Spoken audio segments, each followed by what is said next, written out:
Hey guys, welcome back to the channel. This is story about what if Naruto develops godlike strength part 1. Before I start, please do support for more amazing content and comments for part 2.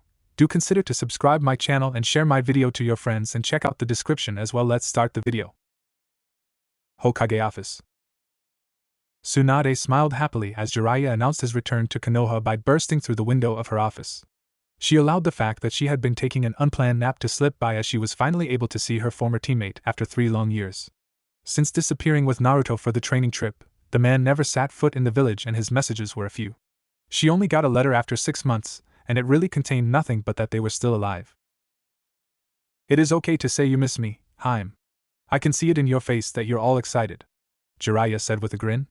No one is watching and I will keep it just between us. Tsunade couldn't help but smile. Man, she had missed her former teammate. The Godame Hokage shook her head before responding with a mask on her face. As if I would miss a pervert like you. You're brutal, Haim, Jiraiya said with a hurt look on his face. And I thought of running back to you with sake from the land of toads just so we could talk about old days and of course how much you have missed me. You brought sake from the land of toads? Tsunade nearly jumped out of her chair at the thought. She had never tasted anything better than the sake from that land. There was nothing that rivaled it. Kumo had some great imports, but they still could not just reach the taste of the sake from the land of the toads. It was something special. Yeah, Jiraiya said with a wide grin. It was given to Naruto, but he didn't take much of it, so I took it all for myself. We can drink it later. Why later? Tsunade asked. She was ready now. She only stopped of demanding that the sage lead her somewhere they could drink in peace when she thought of that loudmouth brat. Where is he anyway? I thought he'd be with you. The mood changed slightly. He said he would join me, but he is in the village. I guess he is at the ramen stand. Said he had missed it dearly more than anything, the toad sage said with a shake of his head. Haim, the man said in a serious tone. Naruto isn't the same anymore. Judging by the tone, she could guess as much, but what? He hadn't looked like someone who was capable of making a change that would get Jiraiya all that serious. He still had to be the Naruto she knew and loved, right? Tsunade shook her head. It was just a feeling, but she was sure that there was nothing really that could make her worry. Don't scare me like that, Jiraiya, Tsunade said, even though the man had yet to say anything. It was just that the tone of his voice was something that made one fear for the worst, even if it was Uzumaki Naruto they were talking about. A year and a half ago, I thought it was best to teach Naruto how to use the Kyuubi's chakra with the Akatsuki in mind, Jiraiya started as he took off his upper clothes, revealing a nasty wound on his chest. I assumed that it took deep emotions for Naruto to tap into that power, so I loosened the seal and got him mad. This is what happened. I nearly died, Haim. It is some miracle that I survived, but it took me about 5 weeks to recover since we had no trusted medic to do the critical work. Naruto said he was conscious when it all happened. He saw himself pummeling me down to death. If it wasn't because I managed to suppress the chakra, he would have ripped me apart. He blamed himself for it. Even though I tried to talk him out of it, he didn't listen. But it didn't bring him down, it seemed to make him a lot more determined to control the power and dedicated to becoming powerful, or so I thought. Tsunade frowned. How bad could it be? Naruto didn't have a lot of people around him when he grew up, Haim. It might not be for a long time, but we have grown close and I know he sees me as family, and he nearly killed that family he has. I guess I'm to blame because I'd taken on myself to teach him about life and everything else. Aside from that, these 3 years were not a waste. He can't have changed that much just because of that, Jiraiya, Tsunade said in a firm tone. She didn't want to believe what her former teammate was telling her. This was Uzumaki Naruto they were talking about. His friend had stabbed him in the chest, and yet he still didn't resent him. If that wasn't enough to change him, then what could have? You must be thinking that this is Naruto, the naive loud-mouthed brat you once knew, the toad sage said, but it is exactly that Naruto that you must be worried. Take the abuse he has suffered in the hands of the villagers, being lonely, being nearly killed by his best friend and someone he saw as a brother. And then he came close to killing me. We must be the ones naive to think that even after all the experiences Naruto has had he could not change. Tsunade retreated to her thoughts. Certainly, any normal person would not be the same after all the experiences. The core of their being might not change, but there would still be something different about them. It would be a lie to say that the amount of experiences either her or Jiraiya have accumulated have not influenced them. Wasn't she the one who fled this village and went on a gambling spree because of her pain? Naruto had also suffered, but after everything, he was still there, smiling as always. She had returned to this village because of him. To think that person would be no more scared her. Before the Godame Hokage could offer a response to Jiraiya, there was a knock on the door. "Come in," Tsunade said. Naruto entered. Even though Jiraiya said he changed, seeing the orange in him made Tsunade forget about everything. She was just happy that he was there, before her, still alive and well. That was all she could ask for at this moment. "Since when did you learn to knock?" Naruto smiled. "Well, I just thought I'd surprise you, Bachan. You always complained about just bursting through the door, and if Jiraiya-sensei wasn't here, you were likely going to be napping," the blonde said calmly. Tsunade heard him call her Bachan, but she didn't miss the fact that he called Jiraiya with respect. It wasn't anything the man deserved. The blonde Hokage studied the blonde for a few moments. He was just standing in front of her desk, smiling, blue eyes staring back into hers, nothing hidden in them, but nothing visible. The woman shook her head. She had actually been napping when Jiraiya got here. "It is good to see you again though," the Godame said with a large smile. "You have certainly grown well. I guess you made up for the growth you missed in your younger days." Naruto smiled. Yes, those bitter days ramen was the only affordable food, the only food he could eat. The cold-hearted villagers could not allow him to eat anything else. It wasn't to say that ramen was food for pigs or demons as they despicably called him. Ramen was good, deliciously good. But he had come to understand that it wasn't healthy eating just ramen only. There needed to be a mixture of other foods that had other nutrients. Back then, he had just been happy with getting his gut filled up. There were no complaints. As long as he enjoyed his ramen and he slept with a full stomach, he could still smile and pretend as if everything was all right. It was much better than the crappy food and sometimes cold water as supper in the torment hell known was the orphanage. If he had been allowed to buy other food, how would he have managed it? The Sandaime didn't give him enough allowance to be carefree with what he bought. He could only afford so much. But considering what he held inside of him, the old man could have been a little generous with what he gave him. The pervert by the window. "Hey," Jiraiya interrupted Naruto before he could finish speaking. "I was feeling happy when you actually called me Jiraiya-sensei." Naruto just continued as if he hadn't heard the man but had merely taken a pause to gather his breath. "Thought it would be better if we ate all types of food with the needed nutrients. I was busy training, so my body had to be healthy to be able to keep up with everything that I was learning. More strain to the body requires more energy to be burned. We consider chakra to be essential, but chakra doesn't keep the joints, muscles healthy." Tsunade blinked and stared at Naruto as if he had grown a second head. She was dreaming, right? Naruto couldn't speak like that. He was a carefree person who hated studying, a naive idiot who was as stupid as one could be. The Godame looked at Jiraiya. "What did you do, pervert?" "I just trained him," Jiraiya said. Naruto ignored most of his studies when at the academy. There was a lot that he didn't know, and with the use of clones, it would have been a waste and a deliberate attempt from my part to stop him from growing. I got all the materials that Naruto needed to learn, and told him the secret of shadow clones that he had been too stupid to figure out even though he used them every day. The Sannin took a shot at Naruto. "I take offense in that, sensei," Naruto said with a look on his face. "Well, I have to admit, it is remarkable that I was never able to notice that I received the memories of my clones each time I used them. Then again, I still say that it was because I always summoned hundreds at a time that I was never able to notice." "Lame excuse," Jiraiya snorted. "When practicing your Rasengan, you were not using hundreds." "You mean the Rasengan I mastered far faster than you did?"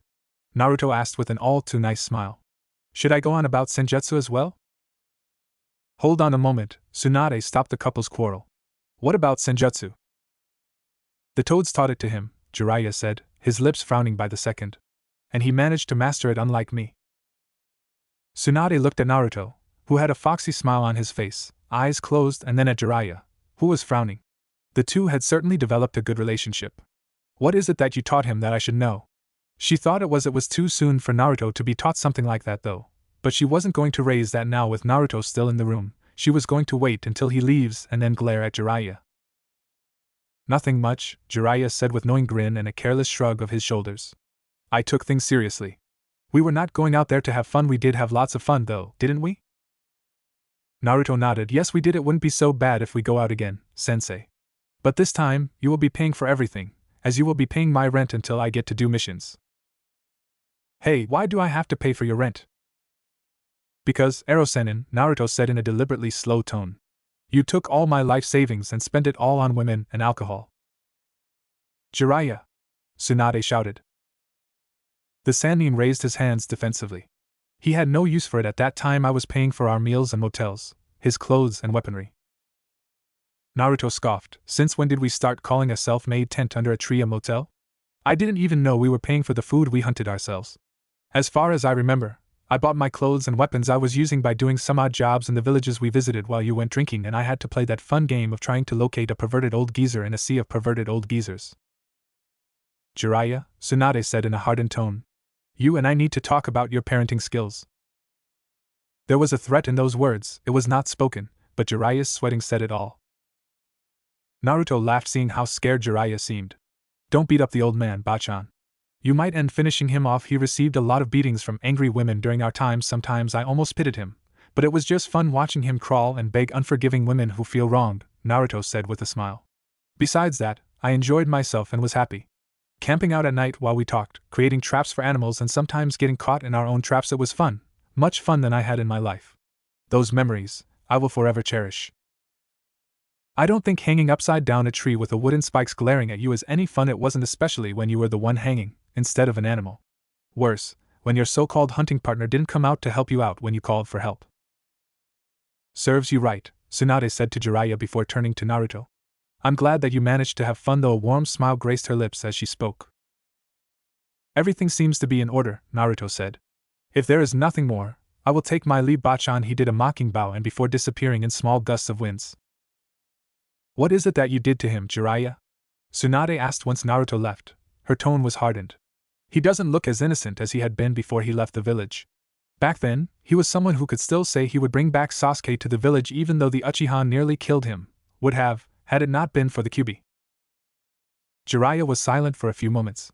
He would not have taken things far if the situation didn't require it, but because this was Naruto, he had to give it his all. He could not go any other way with Naruto's training, and it worked because Naruto was willing to admit that he was weak and needed to become stronger. He wasn't always going to be there for him. It was a reality that they had to face and accept. He didn't want to give Naruto false hope. It would be a blatant lie to say he would always be there for him for protection. He could not. He was just a mere mortal with limits. The least he could do was to give Naruto the tools he needed to protect himself. This was the unpredictable world of shinobi. There was hope, but he could not say he would be alive to be there tomorrow. Hope was fundamental to all humans. Without it, they would live a lost life. But just because it was fundamental didn't mean that it was all right to give people false hope. What would happen if he promised to be there always and could not make it? Naruto has been through a lot. I learned about his life in the orphanage, being forced to live on his own at a tender age. He had to worry about what he was going to eat every night, while other children go home every day, knowing that their parents have prepared something. Naruto did not have that. As much as I tried to get him to experience everything about life, I didn't take away his independence. I wanted him to continue standing on his own, but with the knowledge that if he was falling, he had friends who could pick him up. My experiences, knowledge, I shared with him. Everything I know about this world, and my wishes, I shared with him because I wanted him to open his eyes and understand the world he was living in. Keeping him ignorant would not have done any good. I taught him what was necessary, not only for his own survival, but for his happiness as well. But teaching him senjutsu, isn't that taking it too far? Naruto is still just a brat, Jiraiya. A brat who has been living on his own since he was 6 years old. You don't know what that feels like. He didn't have anyone, no one. Not a single friend, no parents, just alone in rundown apartment, and surrounded by people who would celebrate his death. Jiraiya shouted a bit angrily. Naruto suffered. I don't want him to suffer anymore. Besides, since when do I teach senjutsu? You know that I can't do that. The Toads make that decision. If they felt he was ready, then he was ready. I have no say in it, and truthfully, I wasn't complaining when they took him away. Senjutsu will protect Naruto against the Akatsuki. They are not going to wait until he grows up before trying to take him. They have already tried that, and it was only because I was there to stop them that they failed. Will you, be there the next time they appear?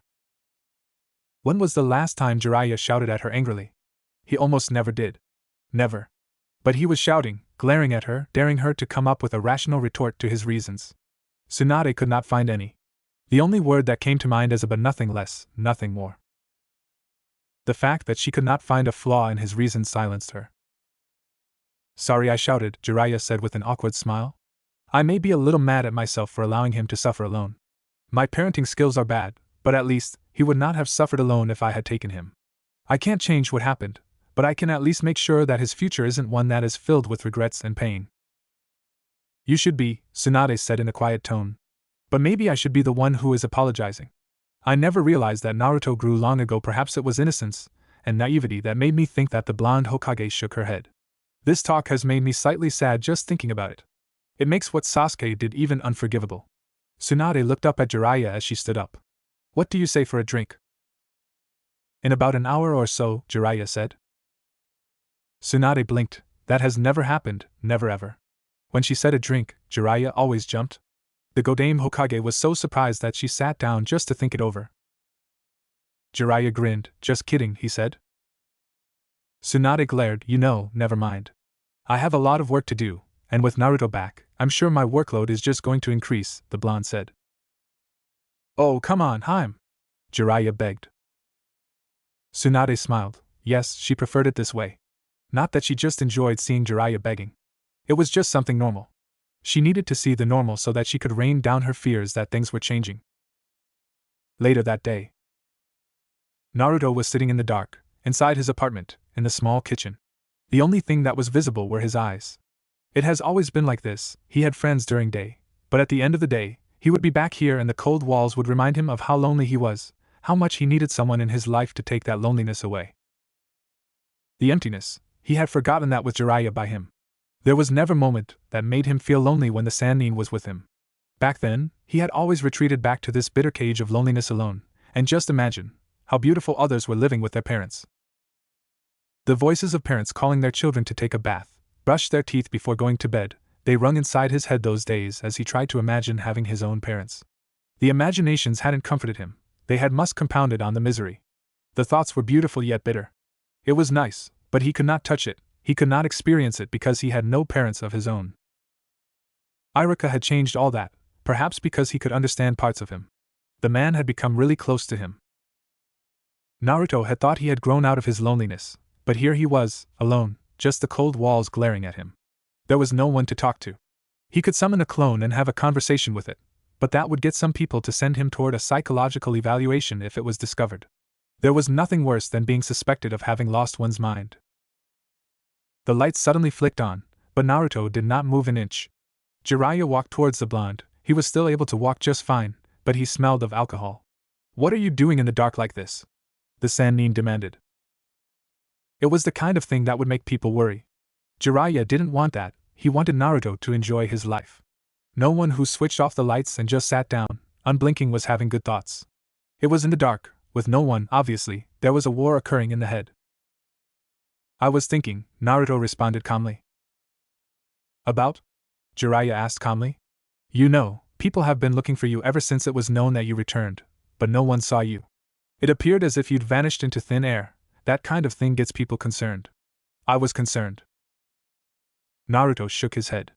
I know people were looking for me, he said. I was observing things around the village. I just realized that I had a fragile heart despite having taken in so much that made me appear to have a strong-willed heart. I was afraid allowing my friends to know that I am a Jinchuriki because I thought if they knew, they would leave me alone. Jiraiya didn't sit down, even though this was a serious matter. I would say you were just afraid of losing friends. Naruto nodded. Yes, I was, but as I was thinking today, I thought it doesn't matter anymore. I am the Jinchuriki of the Kyuubi and nothing is going to change it. If those I call friends cannot accept it, then so be it. After saying that, there was silence. Want to go to the hot springs and share a drink? Jiraiya suggested. Naruto thought about it for a moment before nodding. That sounds like a good idea. My body is a little tense with all the thinking. I could use something to refresh my mind. Jiraiya smiled. I have the sake, we need saucers, he said. Naruto pointed at a cupboard and Jiraiya walked up to fetch 2 saucers. It was just the 2 of them, and 2 more glasses. It made the Sannin frown, but when he turned to face Naruto, he was smiling. Nothing further was said as the 2 disappeared and went out to look for a hot spring that didn't have anyone in it. Once they found it, they got in. When was the last time we did this? Jiraiya asked, holding his saucer with Naruto just away on his right side, naked inside the water as he was. I don't remember. Naruto's response was quick to come. Let me gauge your memory a bit, Jiraiya said with a grin. You were crying after losing your virginity. You were crying as if you'd been raped and saying something like you wanted to do it first with your beloved. Sakura-chan the Toad Sage laughed at the memory. I thought we discussed that we were not going to talk about it again, Naruto said, not the least amused. Jiraiya shrugged. I don't remember that agreement, he said. That woman did rape me though. I was tied on a bed, with chakra seals. How is that not rape? Naruto asked. Some women just like it that way. Sometimes I do too, the Sannin admitted without any shame. You didn't have to cry about it though. Those tears were for your amusement, Ero-sennin, Naruto said firmly. It does make me feel almost touched that you would leave your beloved Tsunade and come to me. Jiraiya narrowed his eyes and took a sip of his sake. What is that supposed to mean? Naruto smiled. You think I don't know that you're in love with the old hag? Give me some credit, sensei. I should know, I have also been a victim of unrequited love. Jiraiya sighed. I forgot about her, he said of Sakura. What are you going to do about her? No offense, but I don't want to end up like you, sensei. You have always been a pervert, but the thing with her makes it worse. You know she will never love you, yet you still hopelessly love her. I have gone through enough pain to cling on to something like that. My own happiness should matter as well, even though I used to say seeing her smile makes it all right, but my happiness should matter as well. Jiraiya smiled. You're speaking like a grown-up now, the man said. I wish for you to be happy as well. Then who are you going to go after? Or are you just going to experiment until you find the right one? Naruto snorted. I'm not a pervert like you, sensei. Says the brat who uses a perverted jutsu and actually wrote the last issue of Ika Ika Paradise, the Sannin said. He was still a little bitter about that. How could Naruto, who has never written anything, write his book under his name and send it to his publisher? Worse, the publisher liked it and published it. That was because we needed money and you could not find any inspiration to write anything besides. I created that jutsu to beat up perverted people like you. It works, Jiraiya said. Speaking of which, can you create one for me harem style? Ever since you saw a naked woman, it has really been appealing and provocative. Just sitting here without women is making the water cold. You do know that inside it is a man. It doesn't look a man to me, Jiraiya said firmly. Now, are you going to do it? The man was already grinning madly. Naruto shook his head. I'm not going to stay behind and watch it. It will be just too disgusting. You're still going to get the memories.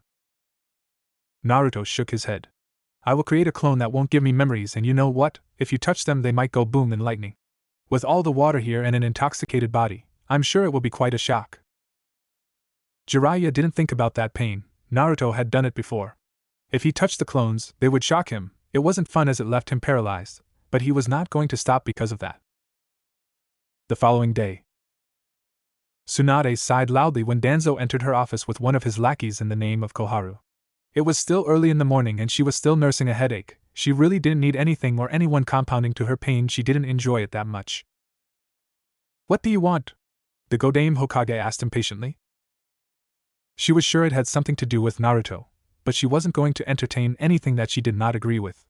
Just as the Sandaime had refused to allow Danzo to touch Naruto, she would not allow it, and she would not do it in a nice way as her sensei did. She would be willing to even pummel the old man to the ground if he tried something behind her back. She wasn't forgiving as her sensei had been. It is about the Kyuubi's Jinchuriki. We know that he has returned to the village, but we do not know if he has received enough training. But that isn't why we are here anyway, Danzo said. Team 7 is missing a member since you allowed Sasuke to leave the village. Allowed? Tsunade asked, not the least amused by the accusation. I remember sending a team to go after him. It did end up in failure, but it wasn't because for the lack of trying. A couple of genin and a newly promoted chunin, is that what you call a team? Danzo asked. For a mission of that scale, you should have sent at least Anbu to go after him, but you chose to send children. I wasn't surprised when they failed and our Jinchuriki was almost killed in the process. Tsunade glared. If it had been up to you, things would have gone better, right? The Godame asked sarcastically. Without question, Danzo said, even though he knew the woman was being sarcastic in her question. I have not come here to fight. I want to make a proposal. What? Team 7 currently lacks a 4th member. I am willing to give you one of my own. He is around the age and will fit in well. Sasuke is no longer here, and as we increase our efforts to track him down, Team 7 will need a new member. You just want to spy on Naruto closely, Tsunade said in a flat tone. But I will not deny that there isn't anyone who can fit into that team now. Fine, your request has been granted. If there is nothing else, get out of my office. I'd like to rest a little more before doing some work. Both Koharu and Danzo left without another word. Once they were gone, Jiraiya made his appearance, spotting some bandages. What the hell happened to you? Long story, Jiraiya said with a smile. We didn't talk about Sasuke yesterday. Tsunade nodded. Where does Naruto stand about it? Truthfully, Jiraiya started. I do not know anymore. We have never talked about it with him. We last spoke about it while he was still in the hospital. After we left, we never spoke about it, and he never once asked about the Uchiha's whereabouts, not even once. Tsunade frowned. I don't think that is bad, but it still feels somehow considering how he was when he left the village, the woman said. Jiraiya nodded in agreement. Don't think too much over it. It won't make any difference. If Sakura or Kakashi asks, Sasuke is still with Orochimaru. He has been moving around with Orochimaru in different places. But I don't know where they are.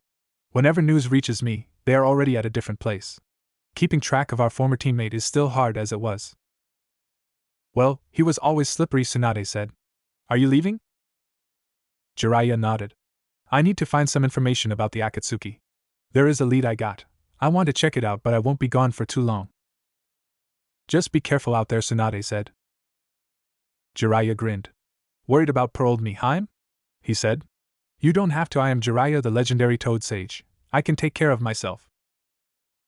Training Ground 7. Naruto looked around the familiar training ground. An air of nostalgia washed over him as he looked up into the sky. There were many memories that were made here, a lot of good times and the bad friendship he thought he had created. At this moment, Naruto didn't know if it had amounted to something. He had been nearly killed, but that was a thing of yesterday. He was over it, but he was not going to allow it to happen again. Sasuke was okay with him being weak and he being stronger. When he got stronger, the Uchiha became jealous of him. A petty emotion that kills weak-minded people who just cannot accept that someone is better than them at something. A superiority complex? But what was it? Just an empty pride. Naruto did not have the time to obsess over someone because they have gotten better at something. If they had worked hard for it, then it was something that needed to be praised. Hard work did pay, it wasn't something that needed to be resented. Petty people went that far because of their own weakness. Naruto, Sakura called, smiling, a beautiful smile. Naruto turned to face the Pinkette. He had seen her yesterday, but he had not said any word to her or to anyone he saw. Looking at her so up close, he could see that she had grown. He amused himself at the thought that Ino would now have more reasons to make fun of her front view. Still, she was still the Sakura he had been madly in love with. She had rejected him so many times, in so many painful ways. He had been annoying, and someone or something a person wouldn't want to go out with. Yes, she had said it all, and yet, he never resented one bit. He continued to love. Ah, how naive young love was. Sakura, Naruto responded with a smile of his own. It has been long, hasn't it? Sakura blinked. There was no Sakura-chan in a loud tone, it was a calm tone and a charming smile that greeted her. Yes, she had said it, Naruto's smile was charming. She would not say it aloud to him, but that was she thought. It has, she said. You never wrote. Naruto smiled. I didn't have your address, he said jokingly. You have grown beautifully well, though. The past years have sure been treating you well. Sakura seemed to beam at that. Well, I have been taking care of myself and I was training harder than before. If we are going to bring Sasuke-kun back, I also need to do my fair share. As a member of Team 7, I must also do my part. Training harder than before? That statement made Naruto raise an eyebrow. It was just ridiculous. The girl had not been training. What she did was put up makeup in order to look good for Sasuke. Even when they were going out on missions, she was most concerned about how she looked. Ah, he missed those bitter days. Since Naruto was a nice person, he didn't say any of his thoughts aloud, he just smiled. That's as good to hear, Sakura, he said happily. As Sakura trailed off as she twisted around, sensing something. There was a black and white lion jumping down on them. She didn't waste them before slamming it into drops of black ink with just one punch. Naruto narrowed his eyes behind him for a second as a pale-skinned male flashed behind, a kodachi at him, poised to stab on the back. It wasn't that he couldn't have dodged it. Doing so was just pointless since he had already discovered the teenager had been here before he came. The blonde turned his attention back to Sakura. That is just scary, he said. It reminds me of that woman sitting in the Hokage's office. Sakura smiled, her right fist held up firmly. Well, that woman is my master. She was the one who was teaching me while you were away. Naruto smiled. Well, she just got scary. The Pinkette used to get angry back then, but now Naruto would not want to get her mad. He didn't want to have a repeat of Jiraiya and Tsunade's relationship. It was fine with just those two, the sickness did not have to pass on them as if it was genetic. Well, you were right to say you have been training hard, Naruto said, continuing with his efforts to ignore Sai. I'm guessing you didn't just learn her monstrous punches. You were always smart, excellent chakra control, medical ninjutsu? Sakura nodded. You're looking at the third best medic nin in Konoha, and soon I will surpass Shizen, the Pinkette said a bit proudly. It was something to praise, considering that a few years ago, she was nothing more than a fangirl who couldn't do a good fight. The thought just reminded him of her pathetic attempt of a fight with another fangirl in the name of Aino Yamanaka. Are you really ignoring me, dickhead? Sai asked with a creepy smile on his face. Sakura hadn't really given the pale teen a look because she had been busy with Naruto. He was different, spoke in a quiet and smooth tone that made you just want to listen to it. If he had grown like this, then her beloved Sasuke must have grown splendidly well as well. Who is he, Naruto? Sakura asked, becoming defensive. Is he the one who attacked us earlier? She asked. Naruto nodded. Yes, he is, but he doesn't appear to be looking for much trouble that warrants action. Sai didn't show it, but he was slightly surprised. This Naruto was actually different from the one he had in mind. This wasn't what his intel suggested. He thought that picking up a fight him would be easy, but even when he made a move, the blonde didn't react to it, just because he could sense that he wasn't here for his life. The root spy had no delusions. He knew that Naruto had sensed him when he appeared. He just didn't do anything, not because he could not, but because he felt there was no action that needed to be taken. How could he tell though? The Naruto he was supposed to meet was supposed to be a naive and stupid brat, not this calm person. Kakashi appeared in a puff of smoke, the iconic eye smile in place, a laid-back body language, his beloved book on his left hand, his right inside his pocket. The moment the eye smile went away, it was replaced by a slight look of boredom. That is Sai, he will be your new teammate, Kakashi said a bit lazily. What? Sakura seemed incensed by the thought. Kakashi was a lot more interested in Naruto's reaction, lack of rather. The blonde didn't say a word, he didn't blink. Sighing, the Jonin looked at the irate teenage girl and responded. Team 7 is one member short, and for it to be active you need to have another team member, otherwise, there is no team if you don't want it. You can talk to the Hokage and the team can be dissolved. I don't want the team to be dissolved, Sakura said in a barely audible tone. This was like her second family, she was only missing Sasuke. Even though she liked the Uchiha more, Naruto and Kakashi were still important to her. At the same time, I don't want anyone taking Sasuke's place. Sasuke ran from this village. If he left, it is only logical that he be replaced, Sai said in an emotionless tone. Sakura glared. Any more word from the pale black-haired teen and she was going to snap. There was no one who could replace Sasuke, no one. He would always have a place in their team, in her heart, in Konoha. They would bring him back to Konoha and things would go back to normal once again. What do you think, Naruto? I have no problem, Naruto said. Besides, if the Hokage approved it, there is nothing that can be done, unless you want to go make a fuss in the office. But if there is hope of Sasuke returning, then a space for him must be left open. The words were worded carefully. Sakura nodded firmly. Get that? She said with a look to Sai. You're only warming up Sasuke's seat. Kakashi sighed. Well, I only called you to show you your new teammate. We will start training tomorrow. The man appeared to think for a few moments. Let us say around 8:30 for now. You can just get to know each other or not. The Jonin didn't look really interested in anything. He appeared to be saying it just for the sake of it. Naruto shook his head. Well, this was Hitaki Kakashi, what else should he expect? Oh, one more thing, Kakashi said after something apparently hit him. Yamato, you can come out now, the Jonin called. A man appeared in a flash beside Kakashi. This is Captain Yamato. He will also assist and at times may act as team leader when I am not available. I guess that is enough with introductions. We talk tomorrow during training. Oh, Naruto, can I talk to you? I wanted to talk to him, Sensei, Sakura said before sighing.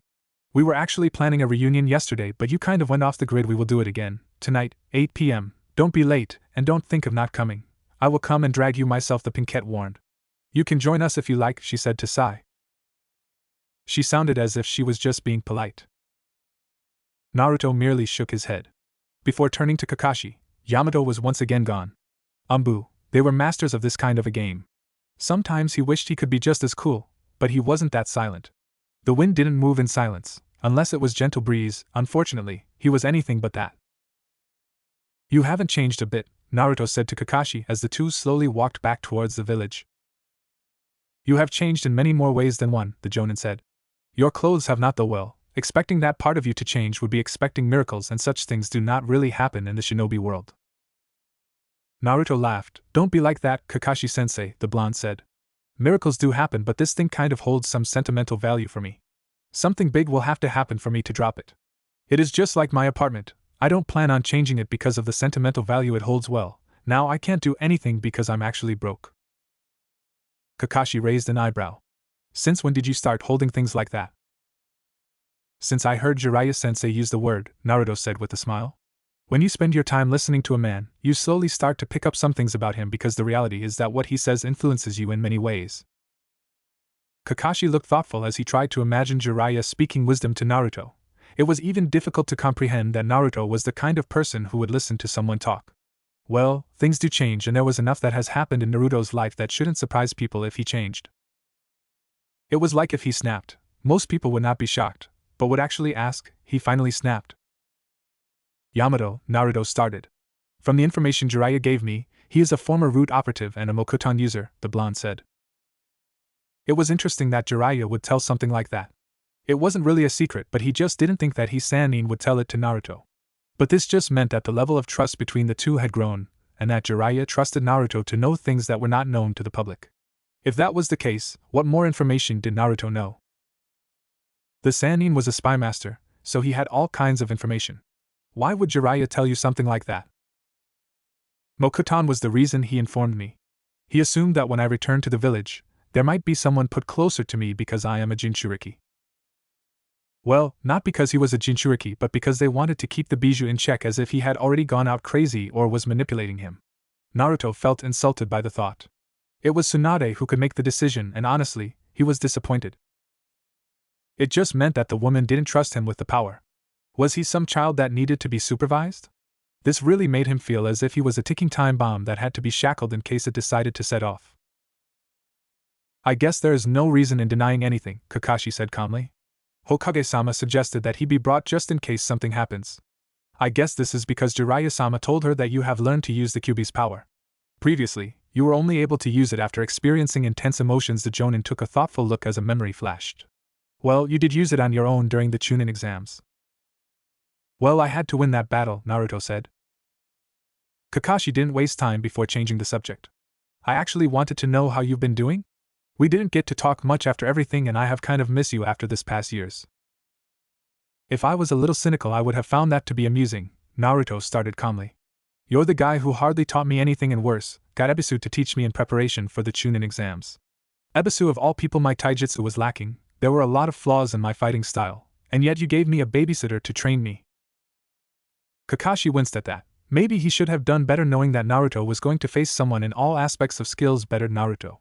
It had not been skill that won Naruto the fight with Neji, but will and determination. He could not take credit for any of that, he was merely a sensei to Naruto by name. If Kakashi said. He smiled. I guess you don't resent me for it then, he said it in a mildly bitter tone. I'm not into hating people, Naruto responded calmly. That has always been a quality that makes you stand out, Kakashi said.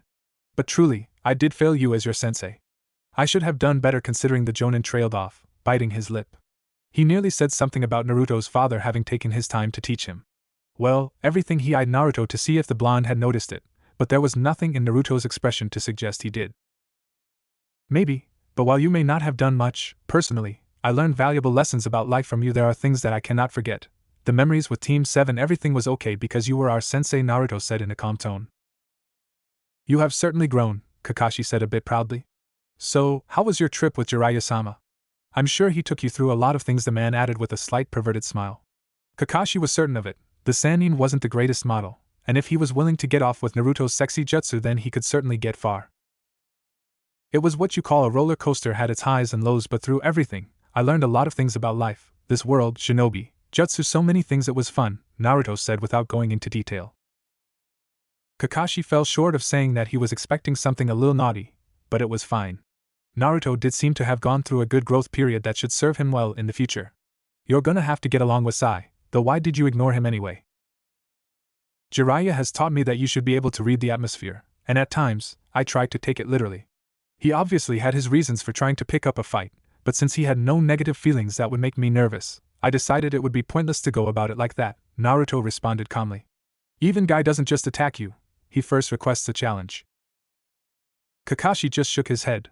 There was nothing wrong with what the blonde Uzumaki had said, he just didn't have a comment on it. I look forward to seeing how far you have gone with your training tomorrow. The Jonin waved his free hand before taking another direction. Once Kakashi had disappeared, Naruto looked up into the sky, just wondering what he could do. He had a lot of time before he was able to see the others. It would be later on. He had the whole day to himself. He didn't feel like training. He had done plenty of it during his time with Jiraiya. Now was a time to see the results of his training before looking into what he could improve on. Naruto placed his hands inside his pockets before walking deep into the village streets. He would have to navigate his way towards Ikaraku once more again. After that, he would need food, but the funds department were not looking too bright. Perhaps it was best to go to Tsunade and get a mission to do to earn something. He could do as many D-ranked missions as he liked before rewarding himself with a steaming miso ramen. Naruto nodded at that thought. He would go and do that. Hokage office. Back here so soon? Tsunade asked as Naruto walked into her office. I came here yesterday and that was to report on my return to the village, Naruto said. Is Jiraiya still around, or did he leave? The blonde asked. He wasn't able to find the man earlier, so he assumed he had disappeared from the village, not that he would find it surprising. He left, Tsunade said. He said he was going to follow a lead, didn't say where to. The fifth paused to study Naruto's expression. You don't seem surprised by that. The pervert doesn't like standing at one place. He likes moving around to exercise his freedom to go to any land he pleases to visit, Naruto said with an air of indifference. I'm here for a mission. What you can find for me after completing it, I will come back for more. Tsunade stared. Naruto stared back, causing her to sigh. The only difference with a couple of years ago is that you were loud about it, the blonde Kage said. Why do you want a mission? Others are still meeting with their teams, but you could join in if you like. My team meeting was short, Naruto said. Maybe Kakashi didn't feel like it today, the blonde said. In any case, I really need a mission. Any rank, even D rank, as long as it is within the walls of the village, I will do it. Since when do you willingly request for D rank missions? The question seemed to amuse Naruto. In reality, it wasn't the question, he was amused by his past behavior. It hadn't mattered who had been in the chair, even with the Sandaime, he had demanded hard missions to be challenged. D-rank missions were just chores after all, and in his competition with Sasuke, he couldn't get on top while weeding grass and chasing rebellious cats. Since now, Naruto said.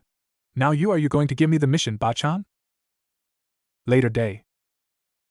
Kiba glared heatedly at the bottle of juice that was sitting in front of him. He wasn't alone. Members of Team Asuma and his teammates were also present along with Sakura. Team Guy would have been invited, but they were currently out on a mission. It wasn't the reason the Inuzuka was staring at the glass though, he was staring specifically because it was juice. He wanted to drink some alcohol. They were out with no one to tell them what to do and what not to do. His mother wouldn't even complain much if she knew he was drinking. Besides, he was a shinobi. There was that saying, old enough to kill, old enough to drink. Between killing and drinking, what was worse? Do we really have to drink this thing? Kiba asked, looking at Ino, who had organized everything. We don't have these kinds of nights often. Some sake would make it a special occasion. Sakura was quick to respond before Ino could. Not everyone drinks alcohol, Kiba. Some of us still see ourselves as teenagers and we want to live out our years doing the normal things that teenagers do.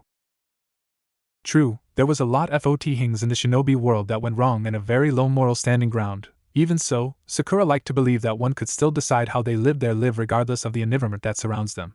Just because the world was surrounded by corrupt people didn't mean that they also had to be corrupt. If anything, Kiba found Sakura's answer to be dull. He didn't even have a response for it. If you want to drink something, you can and will at the after party, Ino responded calmly. We can all go if you don't mind.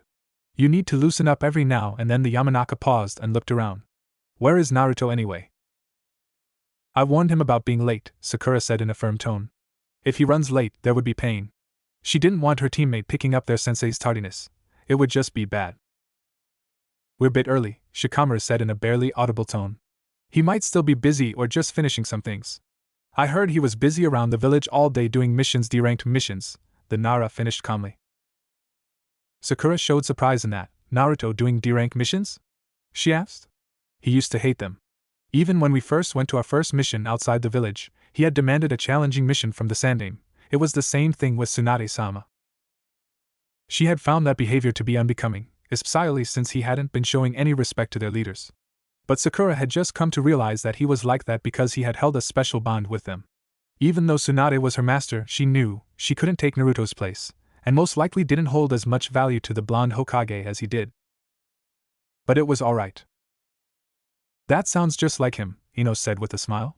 Even though he would still end up being a deadweight during missions and leave all the job to Sasuke-kun.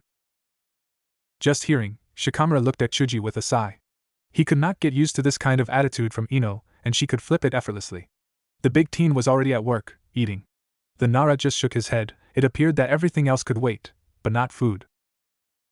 Shikamaru turned his attention to Sakura when the pinkette responded to Ino. You shouldn't believe everything you hear, Ino, she said in a firm tone. Everything? Ino asked with a raised brow. Aren't you the one who told me that, Sakura? She was suddenly curious and surprised at what the friend of hers was talking about. There were things that the villagers spoke about what happened in Team 7, but she had not been saying anything because of those rumors but because Sakura had said so. I may have omitted the truth every now and then, Sakura said a bit uneasily when Hinata's eyes fell on her. Something wrong, Hinata? The Hyuga shook her head. Before Sakura could be asked questions on what she omitted, Naruto made his appearance known. Hey guys, he greeted with a huge smile and wave of his hand before sitting down beside Kiba, just across the girls. Sorry, I'm late, I forgot to check the time while I was doing some chores. Why were you even doing them anyway? Without your teammates? Sakura asked. Well, Naruto started, a bit sheepishly, I needed the money. You know, I don't have anyone to buy me things and to eat, I must work. It sucks being poor, Ino said without any thought. It does at times, Naruto agreed. This surprised some of his friends. Well, it is good to see you guys, he said, looking around the table. The last person he looked at was Hinata, and the girl quickly looked down. His smile just turned small, a bit charming with a hint of amusement in his eyes, but there was no word that left his mouth. Ino stared. Wow, she said with a smile. That was rather charming, you have grown quite well and your voice seem a little down, not bad at all, she said. Naruto smiled. If that is coming from you, Ino, I will take it with full compliments, the blonde said calmly before adding. You have grown rather beautifully yourself, admittedly. You stand out amongst your age group. Once again, Ino stared. Did Naruto just compliment her, and did she actually feel good about it? She shook her head. What was happening here? Maybe Kiba was right, they do need something to drink. The fact that Naruto appeared to be different from the loud boy she used to know was already a shock, but this was something else. Speaking of growing, Kiba started with a grin on his face. All of us here have graduated from being genins to become chunin. You're the only one rank lower than all of us, meaning, you're our junior. The hell? Naruto exclaimed. This was certainly a surprise. He didn't think everyone would have moved on so quickly. Even Ino and Sakura had managed to get one before he could, considering how they performed at the chunin exams back then. It was something to smile about. Well, rankings don't really determine how strong you are. That wasn't completely true. The only reason he was still a chunin was because he never got the chance to enter the chunin exams in his time away from Konoha while his friends had the time. The fact that they have become chunin now means that they have become strong, and have graduated from being mere genins. Didn't that say their rank determined their strength? Personally for him, his rank didn't determine his rank, but that was only because he hasn't taken the time to be judged. Well, it can't be helped. When the others went to the chunin exams, you were still away, Shikamaru said. I was kind of hoping that you'd show up, Chuji added. I think most of us we hoping for that as well. I didn't know there were exams occurring, Naruto said. If I had known, I wouldn't have missed them. My last participation was ruined by the invasion after I had progressed to the next round of the finals, and that was after winning against all odds.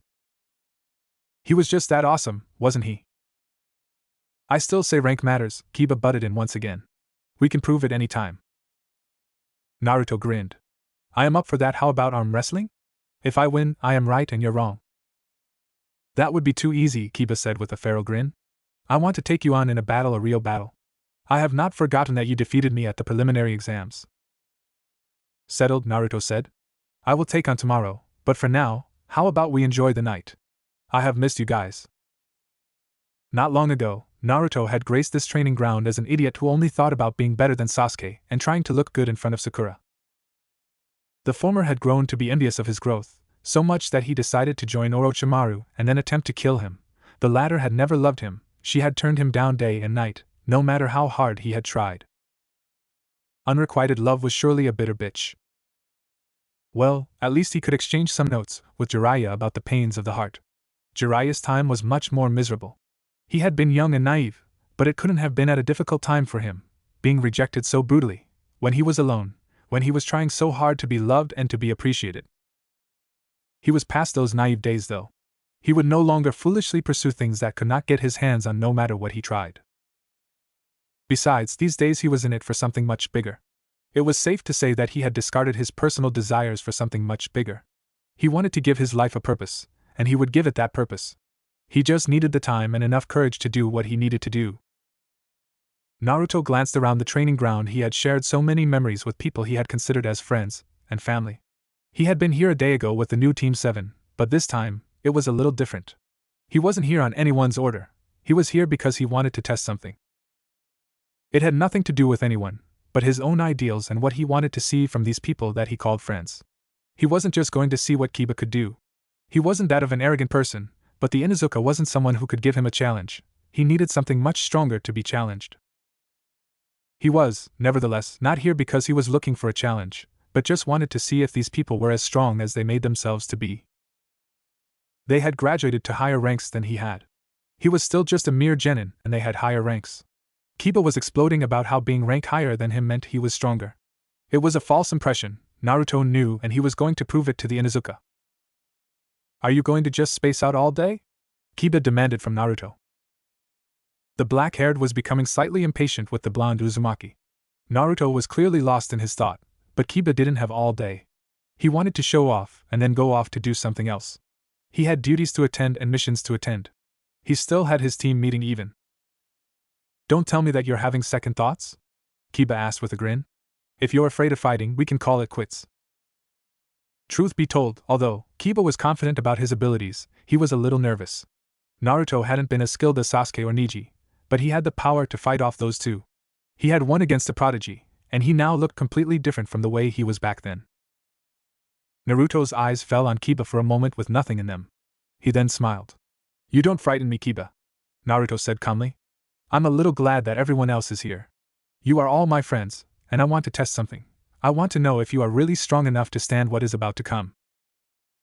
Shikamaru grew curious the moment Naruto said those words, with that mysterious tone.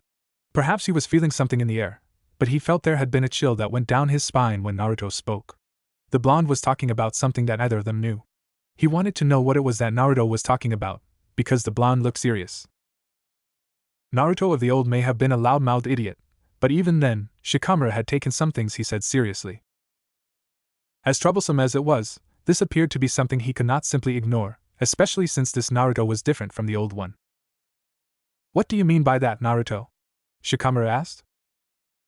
We know we are friends, you don't have to remind us, Sakura said. We are missing Sasuke, but we will always be friends, no matter what. Sasuke had deserted Konoha, but they were still planning to get him back. He was still their teammate and friend. He was just lost at the moment, but they would get him back and things would go back to normal. Sakura was certain of it. She had hope and she would not lose it. So no matter what happened with any one of them, they would always be friends. As smart as she was, Sakura was certainly naive.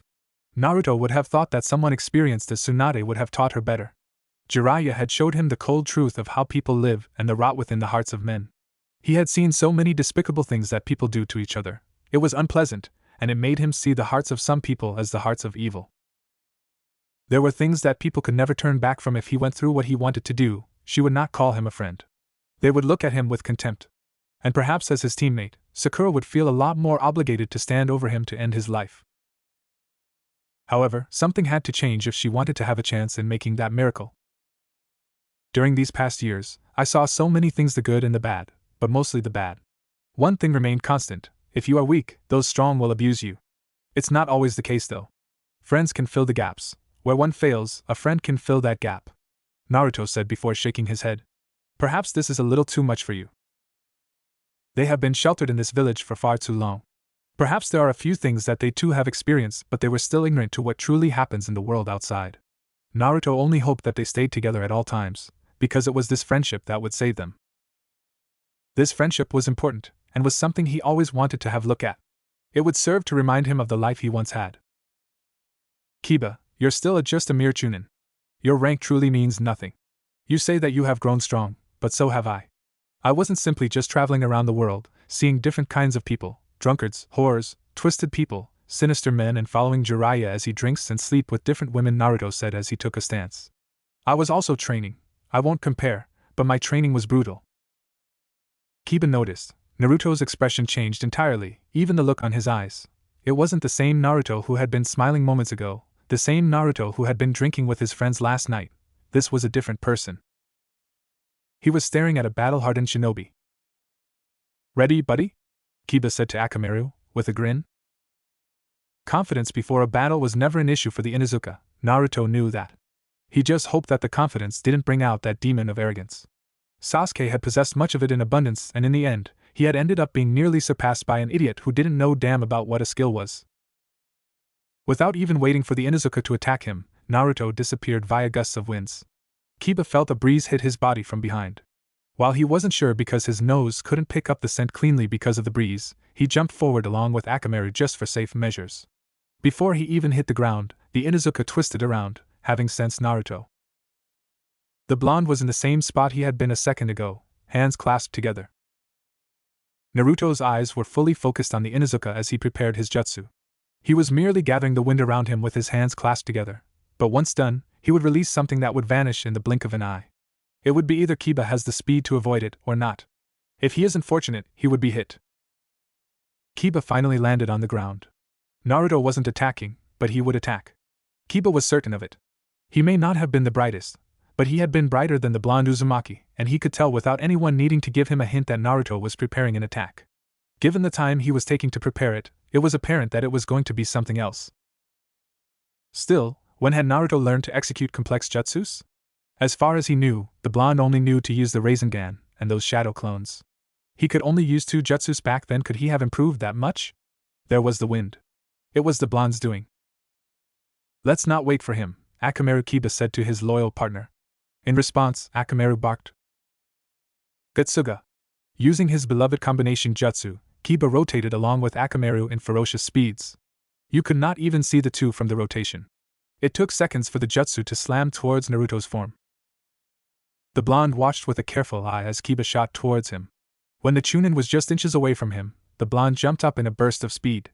The speed in which he jumped up was so fast that the ground below him shattered slightly, causing dust to pick up.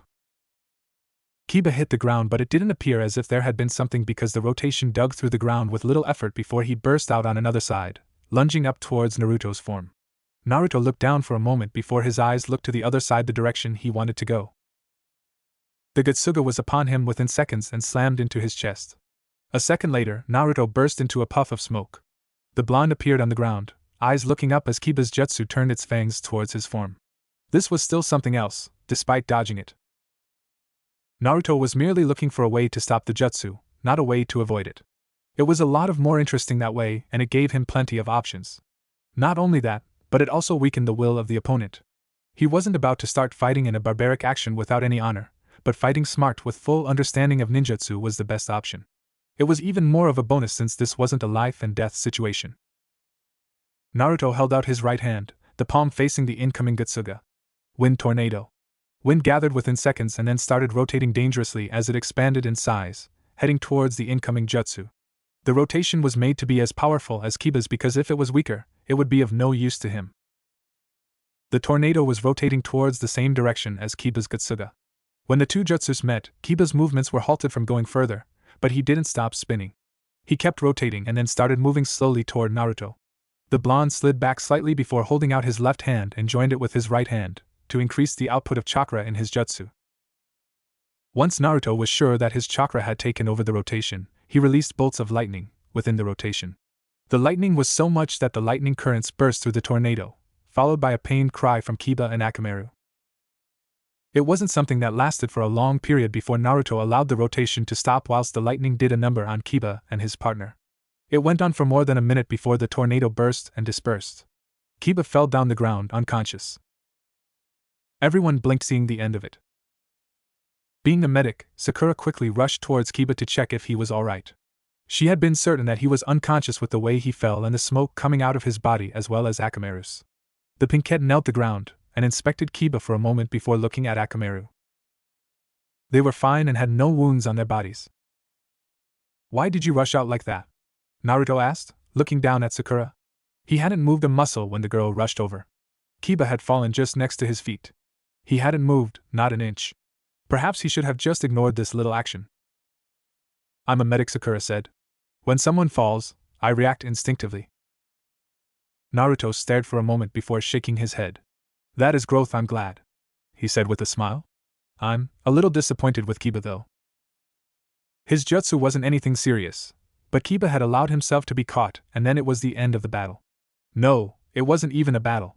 Then again, Kiba's style of fighting wasn't suited for fighting against an all-round fighter like him. When going against him, the Inuzuka would always be at a disadvantage. Still, Naruto wanted them to be stronger.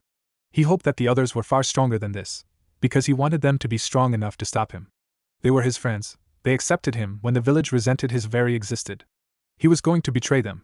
It would be poetic and much more satisfying if they were to be the ones to end him. However, if this was the best that he could expect from them, then they could do nothing. Disappointed? Sakura asked, a bit puzzled. This was a different Naruto from the one back then. The blonde she knew wouldn't have said something like that, and he wouldn't have dispatched of Kiba so easily. True, he did win against the Inuzuka back then, and then, he wasn't well trained. He hadn't been helpless then, but still not that skilled. She had been even more baffled when he won against Niji. Well, that battle had been won purely on willpower. Skill had nothing to do with it, but this time, Naruto had skills. Of course, she still thought he could not hold a candle to Sasuke. Her Uchiha would always be a step better than Naruto. If the blonde had improved this much, then Sasuke should be a step ahead of the blonde. By then, the others were stepping closer to the two and the dog. Ino had her hands around her waist. Since when did you become like this? I should not be surprised at your use of both wind and lightning elements, but I am, Shikamaru said, eyeing Naruto carefully. When the blonde left the village, he didn't know any elemental chakra manipulation, but now he could use two. The blonde has always been a chakra powerhouse. That was something anyone in their group could not disagree with. Shikamaru was confident enough in his assessment that he could say that the blonde had more chakra than anyone in their generation. It wouldn't even be an exaggeration to assume that he had more or as much chakra as some jonins in the village. That was 3 years ago, and the blonde had gone out to train with the Sannin. If he hadn't improved or learned how to use his chakra, it would have been out of ignorance from his part or Jiraiya's negligence in Naruto's training. Naruto merely smiled. You can't expect me to be the same after all these years. Besides, I have always been keen to learn more jutsus. Perhaps I lacked the intelligence and a mentor to teach me back then, but with dedication, I managed to make the most of my large chakra reserves. My intention was never to actually win a bet with Kiba, but to actually judge your strength. I have seen that Sakura has grown much better than I would have expected. We may not be very powerful, but I hope you guys stay as friends and united. Of course, there will be disagreements, but I hope you never forsake your friendship. Why do you make it sound as if you're no longer going to be a part of us? Ino was the first to ask the question. Naruto smiled but shook his head. He did not respond to the question. I guess we must talk about our former comrade Uchiha Sasuke. We went out to get him back, and we came back heavily injured. Some of us faced life and death situations in trying to retrieve him. I failed. I could not defeat Sasuke because he was better than I was. Perhaps to you guys it may not be much, he was our friend and brother. He chose to abandon everything for power. I won't comment on anything regarding that or whether he is on his right mind or not. You are all free to make your own judgments based on what you see. I'll keep my thoughts to myself. In any case, if I come across him, I will fight to bring him back to the village, because he is wanted back in this village. I don't care about the politics, but I will fight him, and if I win, he will be brought back to the Hidden Leaf. Of course, that will depend on some other things. There was a very dangerous message that was left unsaid, Shikamaru noted, but he didn't say anything regarding it. But from those words alone, he could tell that the blonde didn't hold any attachment towards the Uchiha, or perhaps it was just his imagination. What was apparent was that Naruto had many thoughts in his head and that it was deeply concerning. This was different, but the Nara was certain that he would get to see something soon. Sasuke is still our comrade, Naruto, Sakura said in a firm tone. He is just not okay. Ino was the only one who seemed to agree with that assessment from Sakura. Well, the two have always been fangirls to the Uchiha, they have always tried their best to gain his attention. Naruto wasn't going to comment on it. But he was still disappointed that Sakura had remained the naive little girl she had been 3 years ago. He would have thought that Tsunade would have taught her better. Well, the Godame had run off from Konoha to avoid dealing with her problems. Should he really be surprised? All aside, you have certainly improved, Shikamaru said. He still thought that Naruto was still hiding some of his abilities. 2 elements? That is impressive, considering none of us have gone so far. Well, you focus on your clan jutsus, and we with too much chakra have no other option but to make use of our reserves by learning all the ninjutsu we can. Naruto responded calmly. He had learned that it wasn't the number of jutsus one had on his arsenal that made one powerful, but how he used the jutsu. He could possess 1,000 jutsus, but if he didn't know how to use them, he would end up being defeated by one with only a couple of jutsu under their arsenal. This was disappointing though. I'd expected a bit of fireworks knowing that you've always been explosive and Kiba has never been subtle. Shikamaru couldn't help but say. It has proved to be an interesting revelation nonetheless. There was a side of Naruto he had just seen, a side of the blonde he had never thought he would see. As much as curious as he was about this new change and the hidden messages in the blonde's words, Shikamaru wasn't going to ask too many questions. It was just going to be troublesome doing so, and he really didn't want anything that would give him a headache. You don't always get what you want, Naruto said with a small smile. Life is full of disappointments. Tell me about it, Ino was quick to say. Naruto turned to the blonde Yamanaka. There was unquestionably something in mind when she said those words. She was certainly not going in the same direction as he was, but Naruto didn't comment on it, he just let it slide. Should he tell them about his status as a Jinchuriki? Naruto pondered on the thought for a couple of seconds before shaking his head. He decided against doing so. They would find out eventually, and it was going to be soon since he didn't have much time in this village.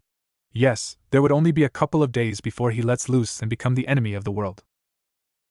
He had been thinking it would be nice if they heard it from him, but since most of the village knew about it, they had to use their heads to figure things out. The Sandame's law no longer applied, did it? Naruto couldn't answer that with confidence, but the subject of the Kyuubi was still a touchy one within the hidden leaf. Forest of Death. Sai was honestly surprised when Naruto suddenly disappeared into thin air. He had been watching the blonde meditate for a couple of minutes within the forest. It was part of his job to observe the blonde Jinchuriki. In keeping up with those duties, he had to follow Naruto almost everywhere when he had the time. Danzo wanted to know everything there was to know about the weapon. There was the undeniable fact that the blonde had returned to the village much stronger than anyone would have anticipated. Danzo hadn't thought it would be likely without his hand, but they were living this reality. In any case, his job was to discover the tricks of the blonde Uzumaki before his master could decide on what to do. There hasn't been much to look at since he started observing. It was still early days nevertheless. He was going to do missions with the Uzumaki. Naturally, he would see much of the blonde's abilities then. It was when he was having those thoughts that Naruto suddenly disappeared into thin air, leaving him blinking a couple of times. He hadn't known that the blonde could move so fast and disappear without even leaving a trace of his presence. It shouldn't be surprising, it has an ability that be used regularly. Sai's senses picked up with his hair standing as Naruto suddenly appeared from behind him. The operative jumped forward as he twisted around to face the blonde. As he came to face the blonde, Naruto as lunging towards him, right hand stretching towards his throat far faster than the rest of his body. In the blink of an eye, the hand was gripping his throat. It felt as if he was gripped by an iron hand. When the two hit the ground, Naruto brought Sai much closer to him, staring at him with an expressionless mask. Sai tried to get loose from the grip, but Naruto would not let go. I find this to be annoying. You mustn't do this or otherwise I will treat you like an enemy. Sure, you don't mean any harm, but if you keep this up, you will get on my nerves and I won't be held responsible for what happens next. As soon as Naruto finished those words, he let go of Sai. Sai took a couple of steps backwards, with his hands on his throat.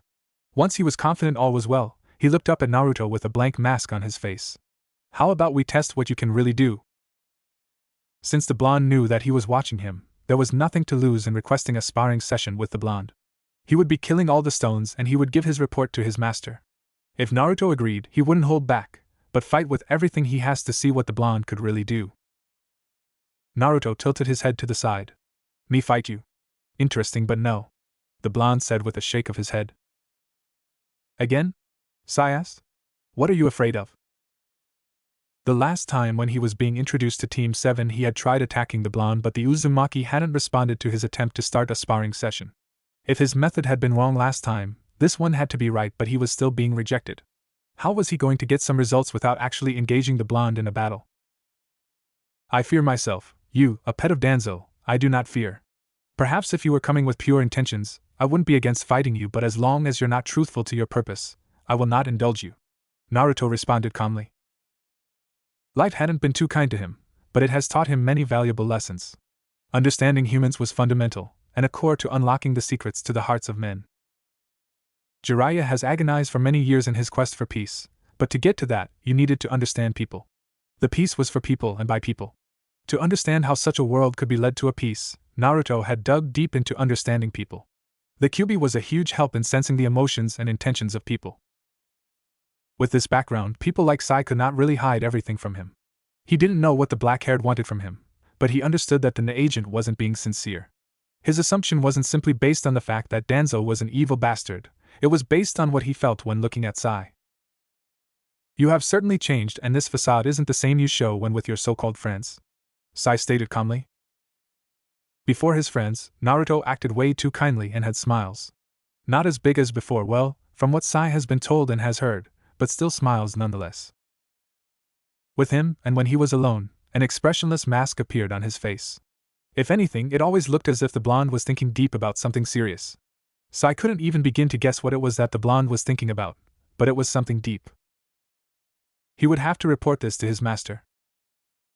Naruto smiled, a bitter sad smile that threatened to kill off the mask he wore. Of course, he had changed. He knew that better than anyone did. For someone who didn't know him to say it as if they have known him for a long time was something of a slap on the cheek. The fact that he has grown was a welcome change. He was no longer that naive brat who used to shout out every thought he had. Perhaps that was the only thing that gave him good dreams, but the rest of his thoughts that have come with growth and understanding people didn't make him sleep well at night. He was afraid of what he was going to do. Not only that, his heart was wavering. Perhaps there was another way to go about things. However, he didn't have all the time in this world. Life was a fleeting thing, no one lived forever. If he just continued living as he would normally, what would he change? Naruto wanted to leave something big for this world. He was the Jinchuriki of the Kyuubi. It wasn't that he had come to think that he was born for a purpose or to bring about change in this world. No, it wasn't anything like that. He has always been someone who went against the crappy notion of fate. Everyone had a choice on how he or she lives his or her life. He made a choice and it would affect his future. His choice may not be noble in the eyes on this world, but he hoped, and truly hoped with all the life in him, that he was truly right and his choice would bring the desired effect to the minds of men and how things work around in this world. It would leave him broken and shattered even in the afterlife to learn that he had been wrong. He would so much as beg the devil to give him a second chance to live again and do things differently. Looking back at Sai, Naruto shook his head to clear off his thoughts. Can you leave me alone, Sai?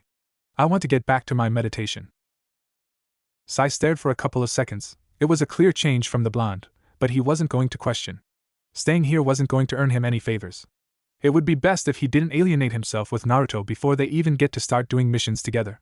He would never get close and completing his other mission would be even difficult. Watching Sai leave, Naruto sighed deeply with a large frown on his face before settling down once more. He wanted to meditate, but he could not get his concentration. It was difficult to calm the tension around his body and the raging thoughts at the back of his head. If anything, it was like there was a little insect singing a bad song in a very loud voice. He couldn't sweat it away because it was slippery. The blonde opened his eyes and stared into the space ahead of him. It was nothing but a deep forest that crept of an eerie silence, and a fear-inducing sense of danger, yet Naruto wasn't afraid of it. He had nearly faced death in this very forest during the Chunin exams. Yes, that had been when he first met Orochimaru, but he had been dumb to know he was fighting against the Sannin.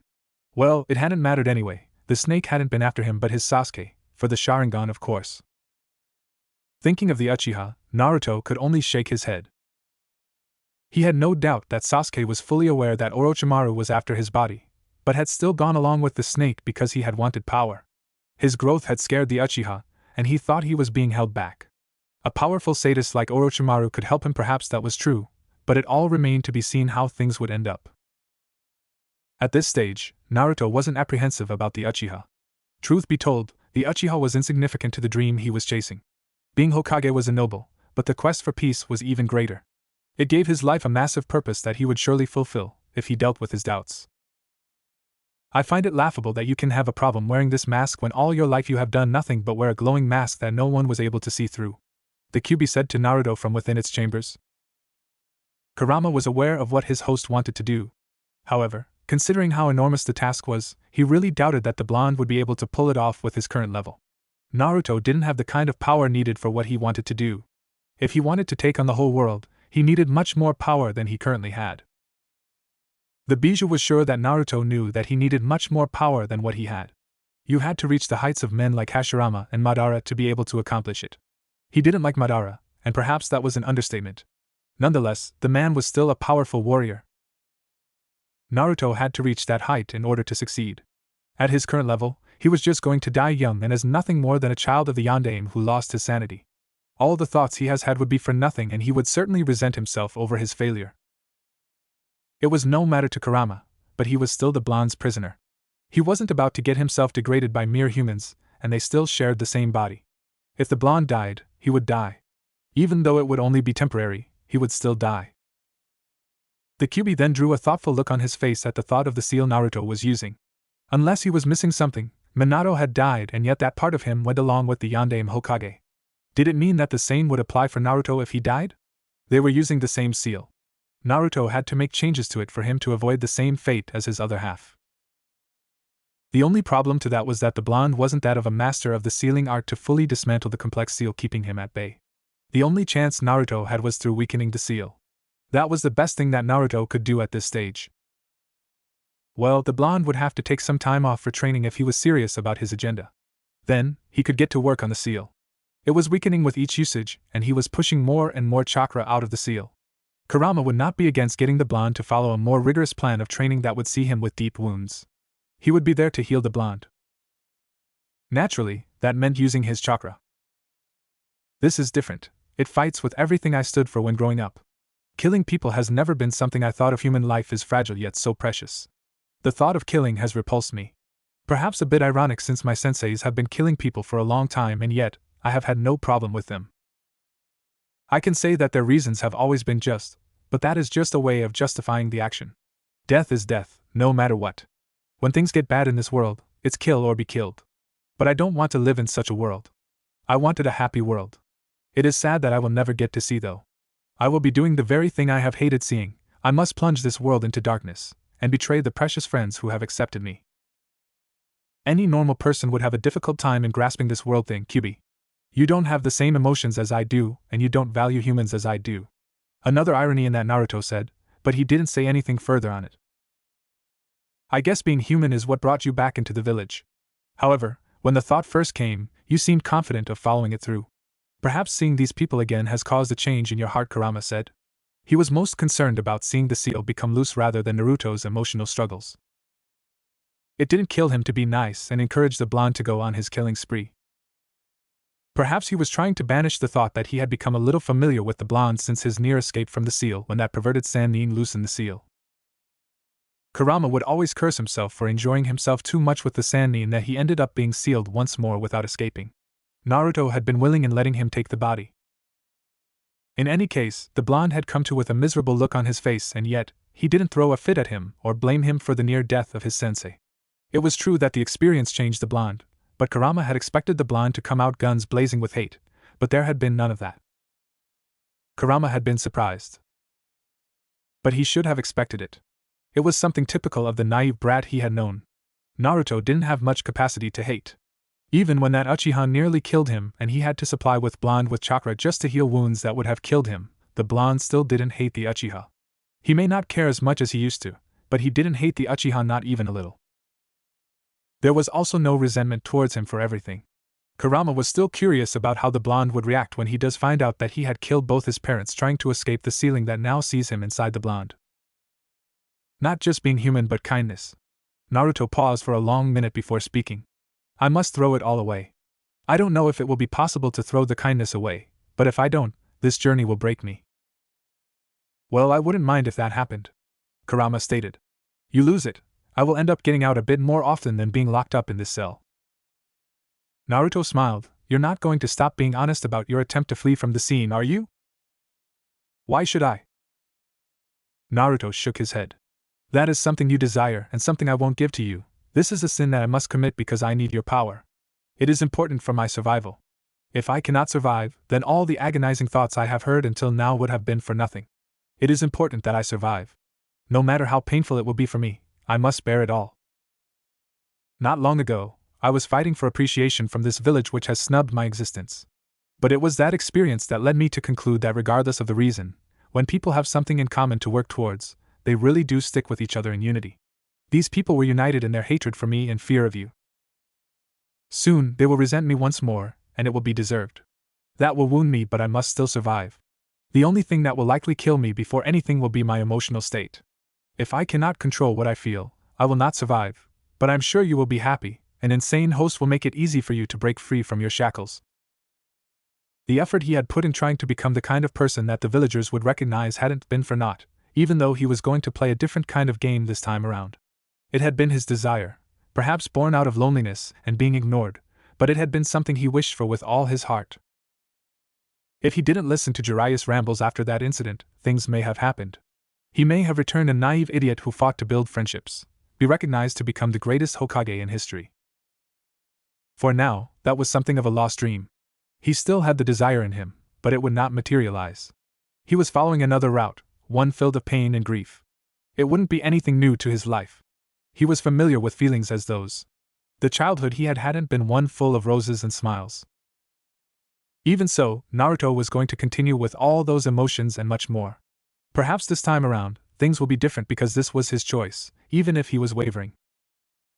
There is no need for me to be dishonest about anything when I know that you're likely to find out about it anyway. You're not stupid as you were back then. I'm not saying you're smart, just not stupid, Kurama said. If you're serious, you should leave this village as soon as you can because the more you stay around, the more attached to it you become to it.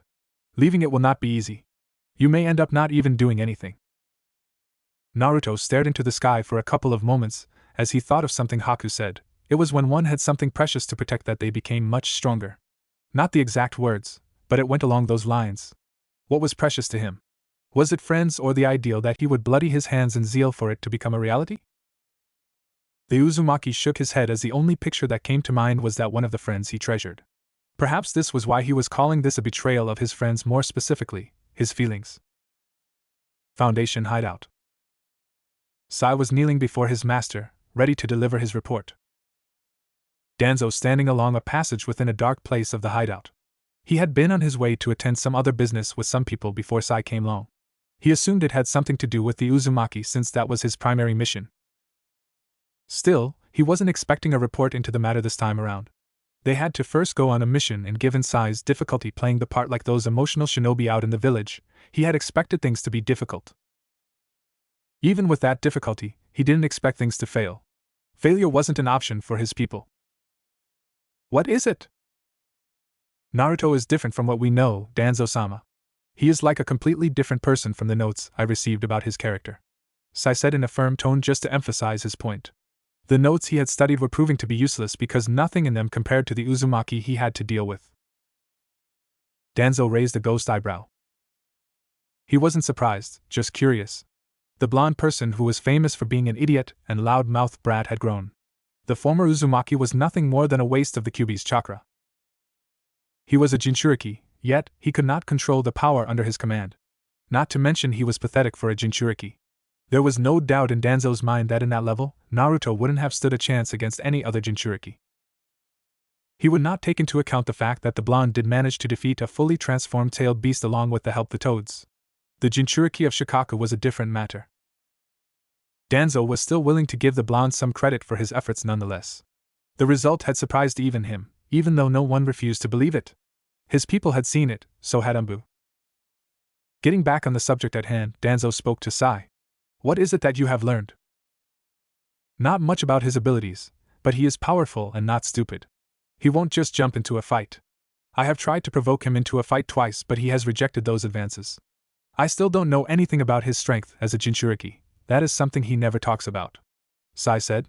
If you were to meet him, you'd perhaps be able to see some things that I am not able to see. He knows that I am from you and doesn't seem to hold that lightly. Danzo narrowed his eyes slightly. The blonde had been training with Jiraiya. The Sannin was knowledgeable. If Jiraiya felt that Naruto was ready, he would have told him most things he knew about the hidden leaf. Part of taking in an apprentice was sharing with them the wealth of knowledge you possessed. He wasn't going to do something as to meet the blonde at this stage. Tsunade wasn't as movable as the Sandaime. She had her moments of playing things hard even though she was like her sensei. Her temper made her a bit uncontrollable, and it would be difficult to calculate the risks involved if she found out that he was meeting Naruto, the person she seems to hold dear more than anyone else in this village. I will send someone else to confirm what you have said and then decide which action to take. Continue with your observations in the meantime. Hi. A couple of days later. Hokage office. Tsunade didn't have the same smile as she had when Naruto returned to the village. There was no love for the blonde that had suddenly decided to pack its bags and leave her heart. She still loved the brat who brought her back to this village.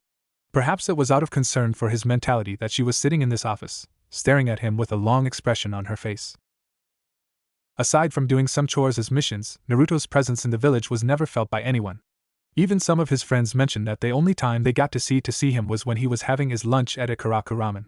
That was the only place he made regular appearances at.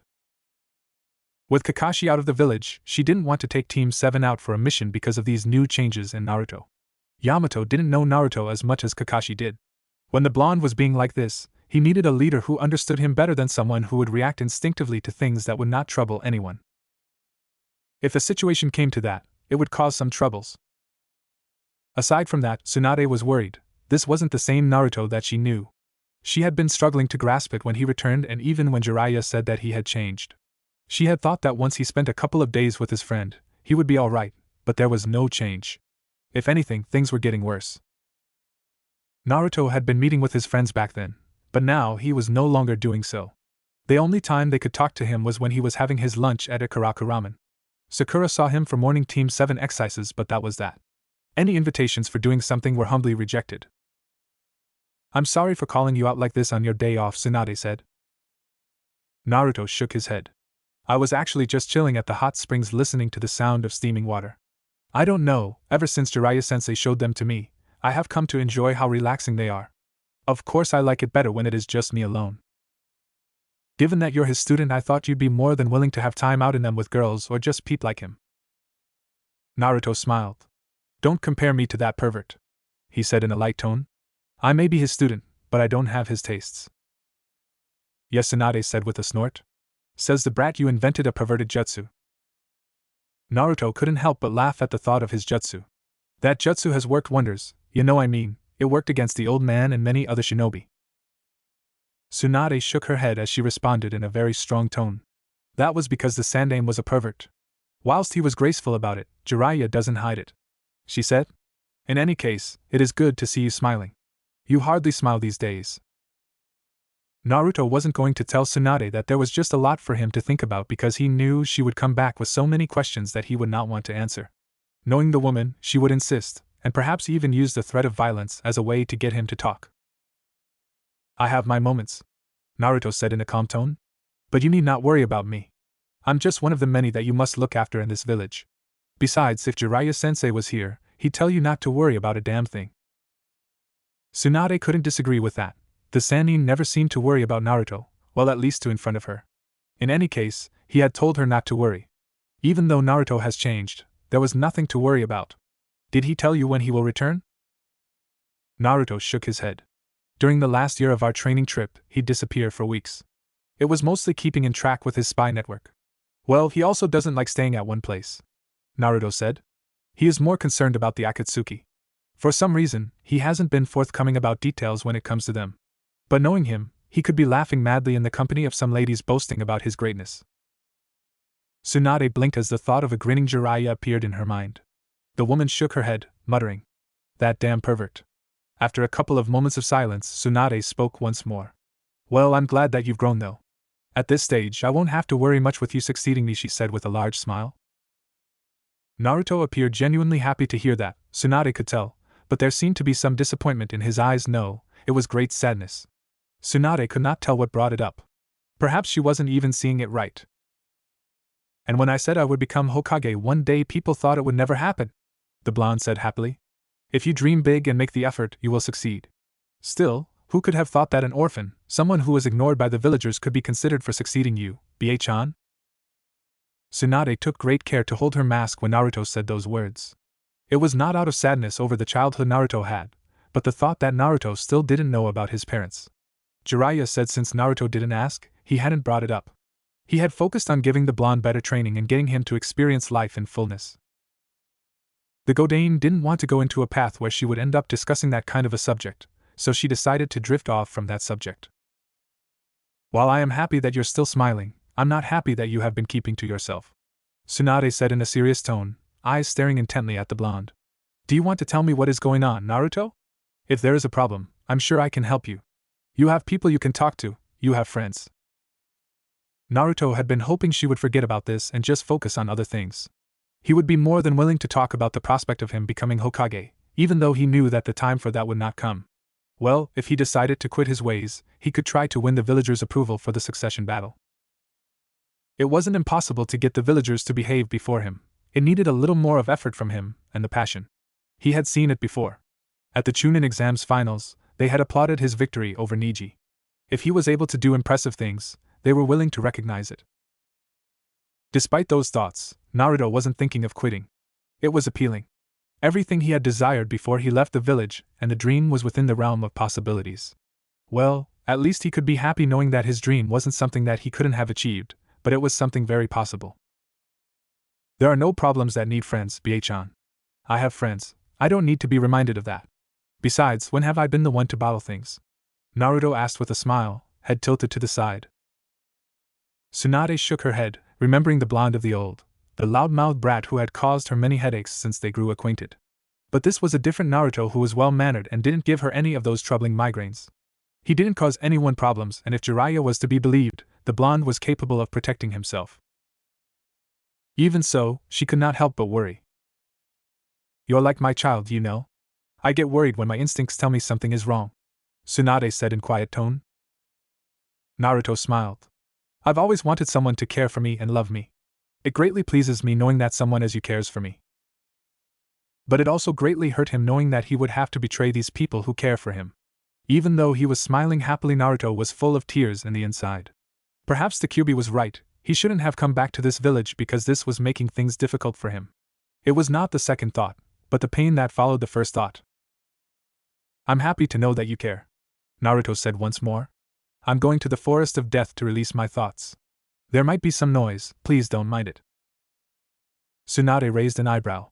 She wanted to observe something like that.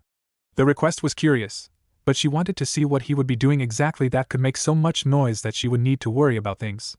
Naruto didn't really show off his abilities, so when he would be showing them, she would really get to know what Jiraiya meant by saying that the blonde could protect himself against enemies. What exactly are you going to be doing that will make noise? Naruto smiled innocently. Some things he said? Tsunade shook her head.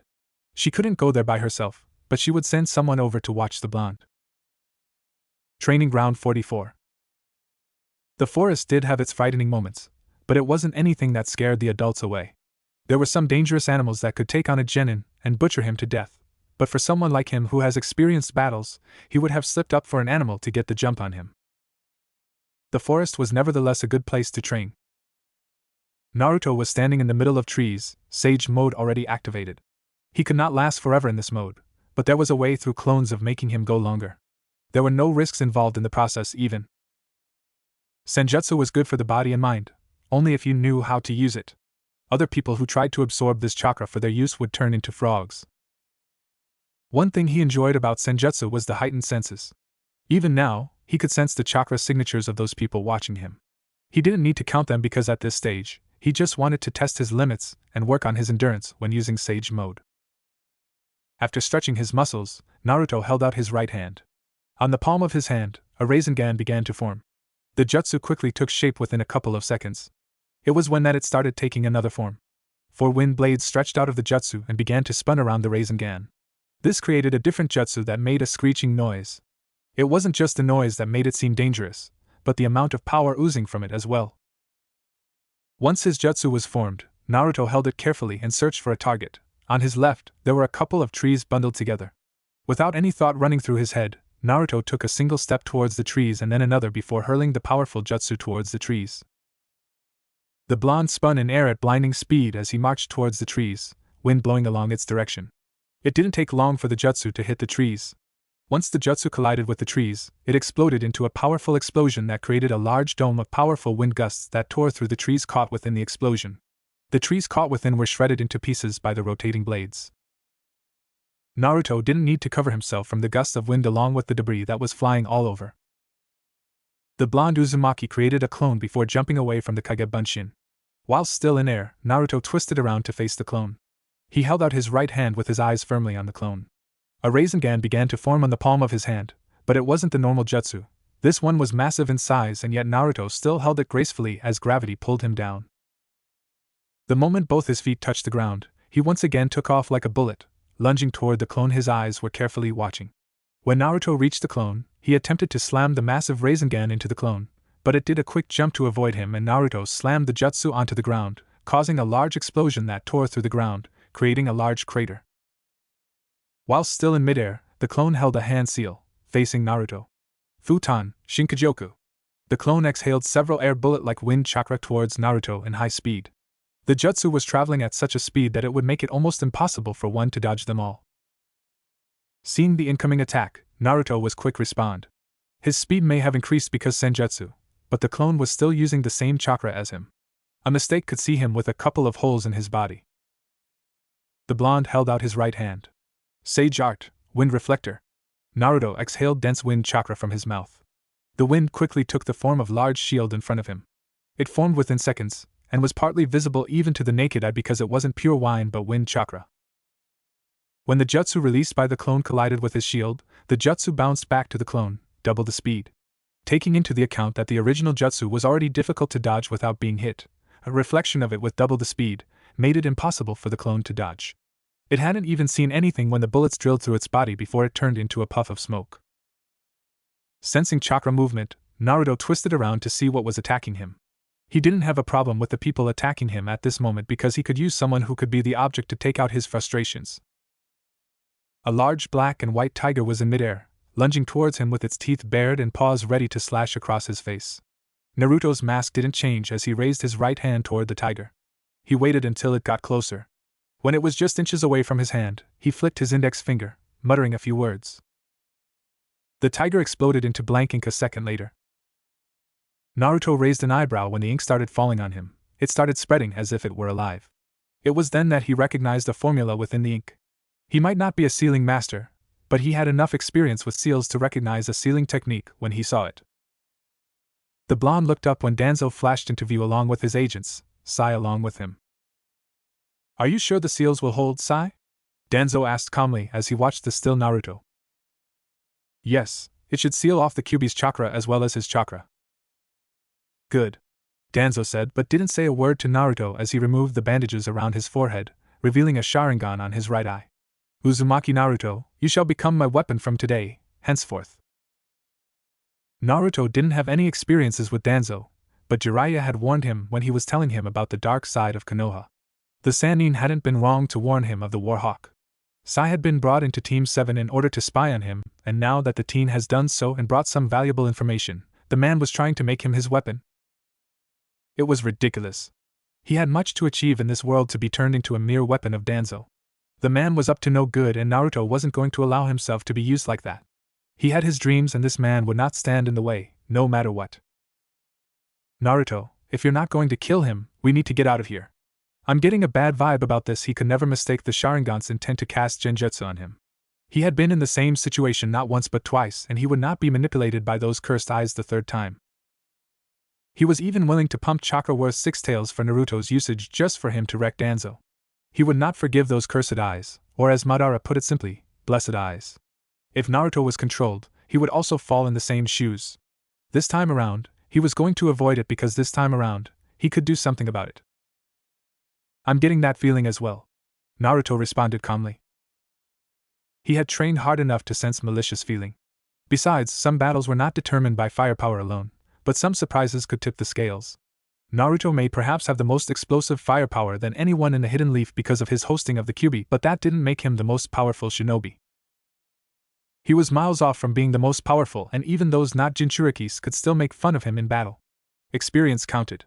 He didn't have much of it, but he would still have to do more hazardous training to obtain a level of power that would it practical for him to step into the shadows. Naruto turned his focus on the old man. "Who could have thought that you had the Sharingan in any case? I don't know much, but I will not become your weapon." He held out his right hand, summoning a long silver sword. The blonde blurred out of sight within a blink of an eye. His movements had been both shocking and fast because they hadn't expected him to be able to move with Sai's seal activated, and the speed hadn't been anything they were expecting. Naruto appeared in front of Danzo, his sword speeding through the air, heading straight towards the Sharingan the man had exposed. The War Hawk's expression did not change, but he was sweating in the inside because that wasn't something that he could dodge if he allowed it to hit him. No, it wasn't that he would have allowed it, there was just nothing he could do. The movement had just been ridiculously fast that even though he still had the Sharingan to predict movements, he couldn't move his body. At least he believed that his precious agents would come to his rescue. They would use their bodies to protect him. He was their master and the one with the plans after all. Because of this belief, Danzo didn't waver, not even for a second, even though he was sweating. And the agent flashed between Naruto and Danzo, his back facing the blonde. Naruto's sword was headed straight towards the back of his head. Within a second, the sword cut through his head as if it was piercing, cutting through flesh. The sword cut in the blink of an eye, and a second later, the top half of the man's head rolled over to the side. Naruto didn't look too much into the blood that followed shortly. He wanted to move towards Danzo but halted for a moment as he sensed the other agents making moves towards him. Within a second, the agents that were around Danzo had surrounded the blonde. This wasn't that tricky because of his sage mode. He could trample upon a couple of the agents without any troubles. His halting was simply because he had no desire to bring about a slaughter at this moment. There was no need to rehearse the bloody scenes he was going to leave on his trail once he decides to leave the village. He needed time to settle things and not rush into things. Why not go through it? You're still not familiar with the smell of blood, and this will be good to test your resolve. The Hidden Leaf's reaction to a massacre would certainly be interesting. Naruto ignored the Kyuubi and brought his sword from the sides. He didn't look at the blood dripping, but it wasn't because he didn't care, just that he didn't want to look. It was surprising that none of these people seemed to care about the loss of their comrade. Was this how things went normally? A person just died and no one had reacted to it. By their looks, they didn't seem to care. The old rule that the mission comes first before saving comrades. His sentimental sensei had moved him away from such a thought, even though following the rules of shinobi was important. It had taught him a lot, but he was going to abandon those comrades. It would be no different than what he was doing. How are you able to move? Danzo asked calmly. His dead agent didn't bother him. He was just another weapon that had served its purpose. He was alive because of the tool. It should have died with a smile, knowing that it had done something good in its life. Because I'm not using my chakra or the Kyuubi's chakra. Who told you that such a worthless piece of steel could hold me back? Naruto asked. You seem to be under the impression that I did not sense your intent long ago. Sai should have told you in his report that I am able to sense the emotions, but I guess you have not been told. Don't you think that if I sensed your intent I wouldn't do anything to protect myself? Sai frowned in the inside because he knew that the blonde was stating a fact. An important fact that he didn't disclose to Danzo. He should have known better when the blonde didn't do anything when he attacked. They were attacking now, so naturally, he would fight back. Danzo narrowed his eyes, but the blonde still didn't frighten him. Without the use of the Kyuubi's chakra, there was no way that he could escape this situation. He was confident of this. Still, the main idea wasn't to win a fight here. There was something much more sinister. You don't seem to be in a position to do anything, Danzo stated calmly. That is what you think, Naruto said. The moment he said those words, two clones, in sage mode, crash landed on the sides. It was a crash land because when they slammed into the ground, and it was shattered with a small amount of debris flying around their feet as they straightened up. A second lapse of concentration from one of the agents when one of the clones made a movement towards Danzo. Naruto twisted around in a flash. His speed enhanced by senjutsu was truly frightening, but still not the yellow flash. Even so, he could not be compared to normal means of speed in this mode. As he twisted, Naruto lifted his sword, weaving it through the air horizontally. The sword traveled in blinding speed that didn't even slow down when it cut through the neck of the Na in its path. The man didn't even notice anything before his head started falling down the ground. Naruto jumped away from the Na, still holding his sword firmly. It was already 2 down, but was he going to have a go at this? This man wanted something from him, and he was hiding something sinister behind those bandages. It was something, wasn't it? He had just returned and already another human was planning to do something to him. The desire was certainly not to kill him, but something else. Was it manipulation? It could be, especially with such a man standing before him. Kurama had said something interesting about the Hidden Leaf's reaction if he ended up killing everyone here. Perhaps Tsunade would back him, but he did not know much about how the others thought of him. But if it was the Danzo squad, they would certainly fight for him to face some sort of punishment.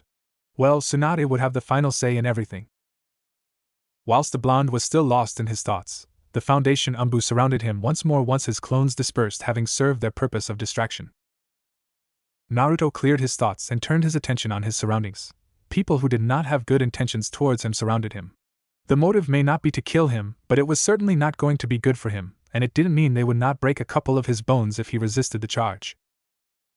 It was already 2 down, and he had taken them down so easily. Of course, there was still a fight he had to fight. This was just the beginning. Although he had already taken 2 down, the others didn't appear to be unnerved by this. Their body language spelled indifference. Naruto put away his blade and faced one of the agents but spoke to Danzo. "What are you really after, Danzo? You say weapon, but there seems to be another hidden agenda," the blonde asked in a calm tone, barely audible. There was no anger in his tone, just curiosity. "I heard you tried to turn me into a weapon when I was still younger, but I don't think I have ever done anything then again. I did nothing to the hidden leaf to warrant their hatred towards me." A sad story that was, but it was all in the past. He could not forget it, but it was something that he could not go about thinking too deeply about. "Fishing for information?" Danzo said with narrowed eyes. "Are you giving up the fight?" Naruto shook his head twice. A somewhat sad and bitter mask slipped into his face as he did so. The blonde closed his eyes for a moment before holding out both his hands. When his eyes opened, they were sharp and appeared to have a raging storm behind them. His enemies sensed chakra and moved quickly. 2 jumped away along with Danzo and 2 more cut the distance between them and him. It was just a single step that took them on his left and right sides. Their swords cutting through the air in blinding speed, aimed at both his shoulders. Naruto could see the attacks coming from a distance. He enjoyed the benefits of senjutsu in such situations because his senses were truly heightened. Perhaps this was what one could call the ultimate fighting mode. Yes, this mode could cause much destruction on the landscape, especially when used by someone with an obsession for destruction. Before the swords could cut him, Naruto's hands moved quickly, each heading towards the incoming strikes. He did something that surprised the emotionless robots. He caught both swords. There was not even a drip of blood from the palm of his hands. He followed this by snapping the swords, forcing the Nambu to jump away to regroup. Naruto blurred away towards his right. Before the Umbu could even land on the ground, Naruto was already upon him. The blonde drove his right punch towards the man's head. The Umbu folded both his hands just above his head in an effort to block the punch. Even though he had been taught pain, he could not help but to bite his teeth when Naruto's punch crashed into his defense. If anything, it felt as if a hammer had slammed onto him. The punch carried a brutal force that propelled his body backwards uncontrollably, and he ended up slamming into a tree's trunk with his back. Another operative flashed behind Naruto. He had a right foot swinging dangerously towards the back of the blonde's head. Naruto saw it coming and ducked under, dropping down the ground on his knees before facing up. Katon, Great Fireball no Jutsu. The blonde released intense flames from his mouth. The flames were supplemented by the power of the Kyuubi to make them much more powerful than a normal fireball. The jutsu flew towards the Na, but the man quickly did a replacement jutsu, replacing himself with a log. The flames consumed the log entirely, leaving only ashes. Naruto stood up slowly. He wasn't sensing any attacks coming his way. He turned around to face his enemies. They were all surrounding Danzo. The blonde became curious looking at them. The war hawk had the right side of his face bandaged, hiding the Sharingan. His curiosity grew deeper when the Na suddenly disappeared without a trace. When he tried following their chakra, he sensed powerful chakra signatures coming this way. He could not tell if it were Tsunade's Umbu or more of Danzo's forces. Either way, he did not have much time to think about it as Danzo suddenly burst toward him. Although he appeared to be a cripple, he moved rather well. Even so, Naruto still caught the man by his throat the moment he reached him. The blonde lifted the man with his hold, making it difficult for him to breathe. "Something is very wrong in this picture," Naruto said in a dangerously low tone. Yes, he could not deny that there was an uncomfortable feeling creeping through his spine. Before the man could say anything, more guests arrived at the scene. "Uzumaki Naruto, what are you doing?" a powerful voice demanded. Naruto dropped Danzo and looked at the trees, Konoha's Umbu. Was this Danzo's angle? There were 2 bodies lying beside him, dead by his hand. Had this man set him up? Even so, Tsunade wouldn't believe this come over him, would she? No, she would not. Then why go this far? "We asked you a question, Uzumaki?" Yes, Danzo was a corrupt old geezer, but those were just his thoughts. In the eyes of many, Danzo was a respectable elder of the Hidden Leaf. It would certainly paint a crippling image about him if it was said that he attacked the man. But that couldn't be Danzo's angle, could it? What would he gain by doing something like that? Naruto looked down at Danzo with narrowed eyes instead of answering the question. "Was this your plan?" Danzo acted as if he didn't hear anything and got up from the ground. "My bodyguards are dead. he killed them. I don't know for what reason, but he also wanted to kill me, the war hawk stated with a straight face. He walked over to Naruto before he whispered. Tsunade may back you, but there will always be a doubt regarding your actions the moment it's something that sounds bad. You're the Jinchuriki of the Bijou that nearly destroyed the hidden leaf. That shadow will always hover over you, the man said before turning to address the Umbu. Take him away. The Umbu didn't act immediately. The reason was simple: Danzo had no authority to order them around. They followed the orders of their commander and the Hokage. This man was an elder, but he had no authority to order them. If it was Shikaku, it would be a different story. They nevertheless had to take Naruto away. Protocol was protocol. Strictly speaking, they had to give Danzo the benefit of the doubt. Of course, they weren't taking Danzo's word as it was. They were Umbu, they would get to their own conclusions. Protocol, however, required that they take the blonde away. There would not be a need, but since he was treated as a flight risk, he needed to take him away. Uzumaki Naruto, you will come with us, the Umbu said as they walked towards the blonde Jinchuriki. You will have to come with us to the Hokage Tower, Danzo-sama. Danzo was still an elder, so unless the Hokage gave a clear order, they could not do anything to him. Neither Danzo nor Naruto resisted. However, as Naruto was taken to Umbu cells, Danzo was taken to see Tsunade. It took just disappearing from the forest of death to Naruto appearing in front of Cell. They didn't waste time in sealing his chakra. Naruto still did not resist when they sealed his chakra with seals designed for a Jinchuriki. He was put in a lock cell before they disappeared away.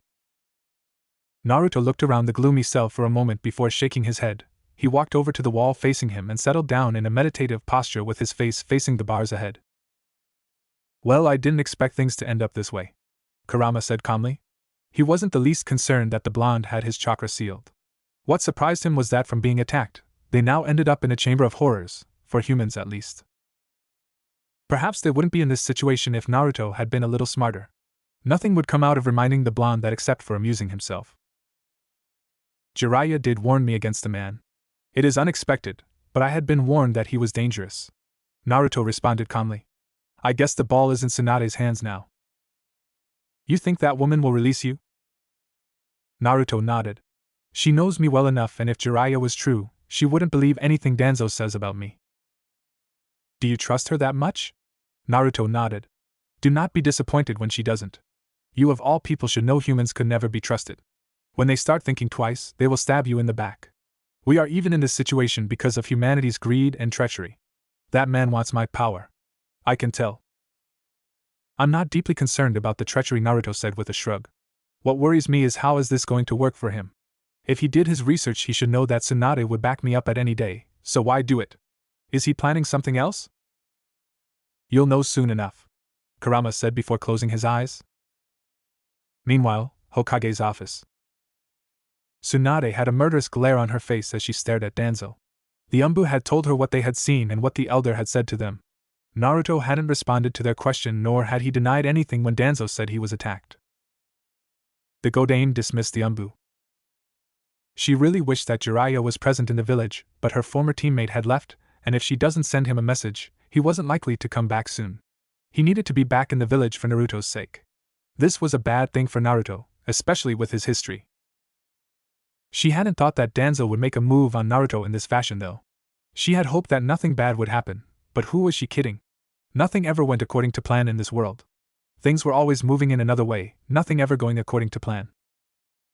At the moment, she just wanted to pummel the man down the ground and perhaps send him over to the other world. He was a relic of the past that shouldn't be living at this time and age. Yet, Tsunade had to hold her rage down before doing something reckless. If she did so, it would only add fuel into the fire, and that would definitely go back to haunt Naruto. Why couldn't you just leave Naruto alone? He just returned and the villagers were not looking at him in the same way as they did before he left. Tsunade was remarkably calm. Why couldn't I leave him alone? What are you talking about, Tsunade? Your Jinchuriki attacked me when I went to greet him. He killed 2 of my men, and had it not been for the Umbu showing up, he would have killed me as well. Tsunade snapped. Her fist slammed onto her desk, nearly shattering it. Her killing intent rose dramatically, yet Danzo remained unnerved. Enough with your nonsense, Danzo, she shouted angrily. Umbu, get me Inoichi. It took about 2 minutes for Inoichi to be brought before the Godane. The Yamanaka didn't get to even say the first words as the Godane went on with the order the moment he appeared. Danzo has accused Naruto of trying to kill him. Take him away and prove what he is saying. Just to make sure that nothing gets out of hand, I want the village secured. Inoichi looked surprised with the command he was being given. To him, it was the same as being given the order to search the minds of his fellow clan hands. I'm fine with it, Danzo said as calmly. The moment the war hawk said those words, Tsunade's anger disappeared. Had she been stupid and blind, she would not notice that something was very wrong in the picture.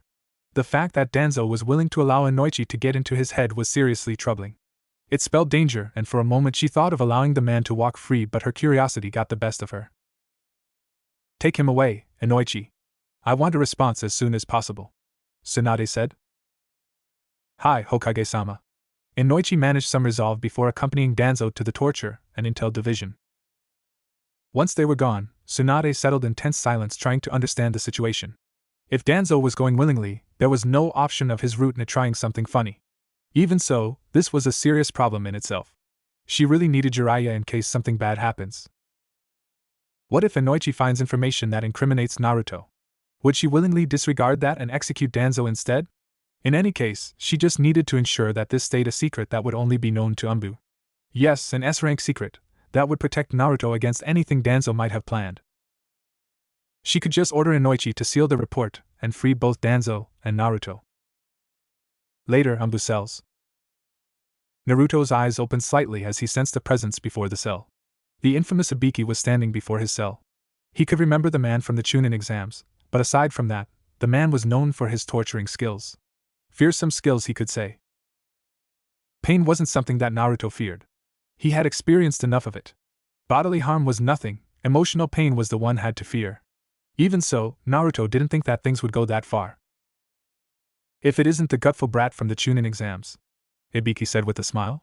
You have certainly changed, and I never thought I'd end up seeing someone like you here. Naruto looked at the moment for a moment before responding. This is a place for criminals and the rogue shinobi you catch along the streets of the Leaf trying to poke their noses on things they shouldn't. I've been a better person. So, I can say even I didn't think I'd end up in this place. But you cannot predict anything in this world. Ibiki nodded. He unlocked the cell and commanded the blonde to come out. Then I hope you will be cooperative. I'd hate to take extreme measures against Leaf shinobi. Naruto eyed the man for a second as they walled through dark passages heading towards an interrogation room. I doubt you'd go that far. Something that was left unsaid made Ibiki curious. Oh? Why do you think so? A couple of scenarios. Naruto responded without giving a definite answer. Kurama would definitely not allow something like that to happen. The seals that were suppressing his chakra were likely to be shattered and the bijou would go on a rampage. Perhaps just to force him to move out of the hidden leaf. It wasn't that Naruto hasn't noted that the bijou was being pushy regarding him leaving Konoha in pursuit of dreams. Naruto wasn't in a hurry to leave, he had the time to do what he wanted. He could even still try to enjoy his youth anyway. But that wasn't something he would do. If he tried that, he would end up living just normal and the dream would remain as it is, a dream. That was something else though. For now, there was this situation that he was facing. He had taken much time to think about it, and it didn't appear as if things were going to turn out perfectly for him. He hasn't even seen Tsunade before him. The woman has not said anything, nor has she bothered appearing before him. Not for a moment did he think she just didn't know. He wasn't that naive. Well, at least he was going to be questioned. Perhaps he would get to find out more about Danzo's angle in all these.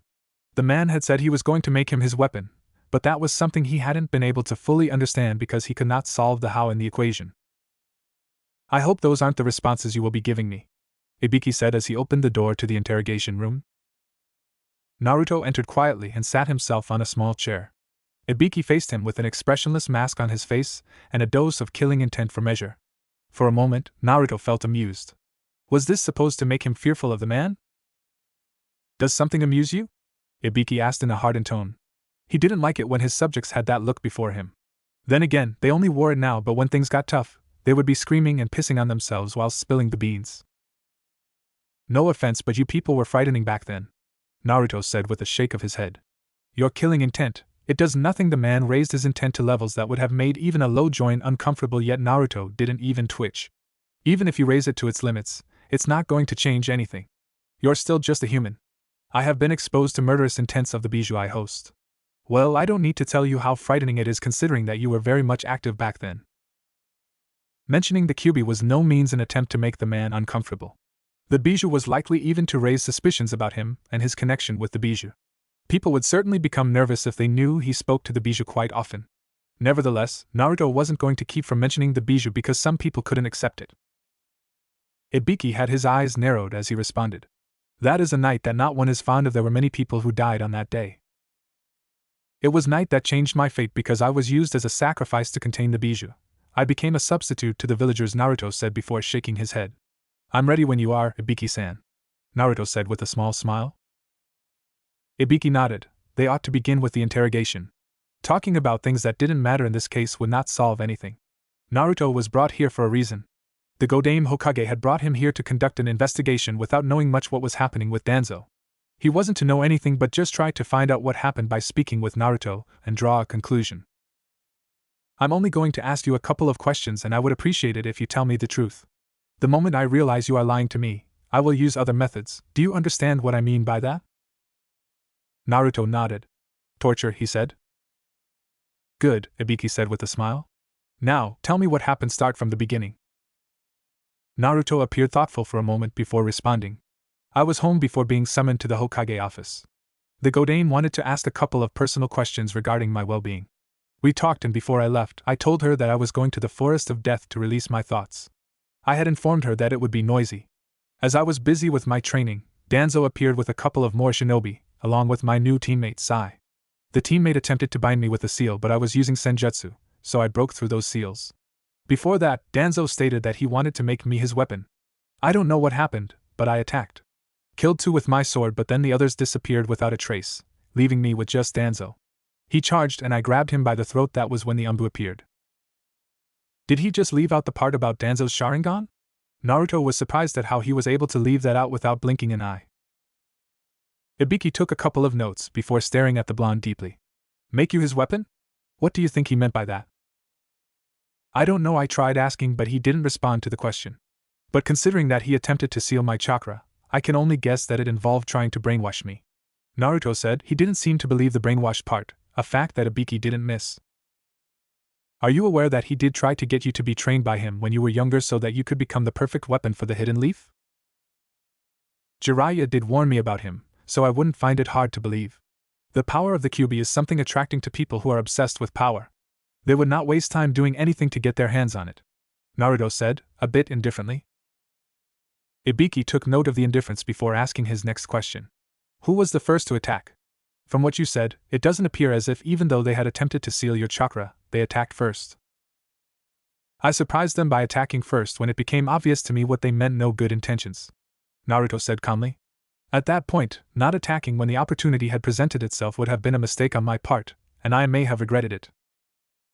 Ibiki stared. Is there anything you're leaving out? Naruto shook his head. I think that's about it, he said. He knew that they would not try to get into his head. Entering the head of Jinchuriki with the Yamanaka techniques was a dangerous risk. If he was a corpse then, it would be fine, but he was still kicking at the bijou within could interfere with the process. I see, the man said before closing his notes. He stood up and told Naruto to do the same. However, he allowed the blonde to walk ahead of him just to avoid any nasty surprises. He was aware that the blonde wasn't restricted in his movements, so taijutsu or using a knife to attack him was very much possible. As they walked within the dark passages, Ibiki asked out of curiosity. From what I know, your relationship with the Godame Hokage is almost like that of family. Why didn't you ask about her, or what she thinks about this? Naruto shrugged. At this stage, it is her duty as the leader of this village that must come first. Personal feelings aside, the blonde said. What, does she have a message for me?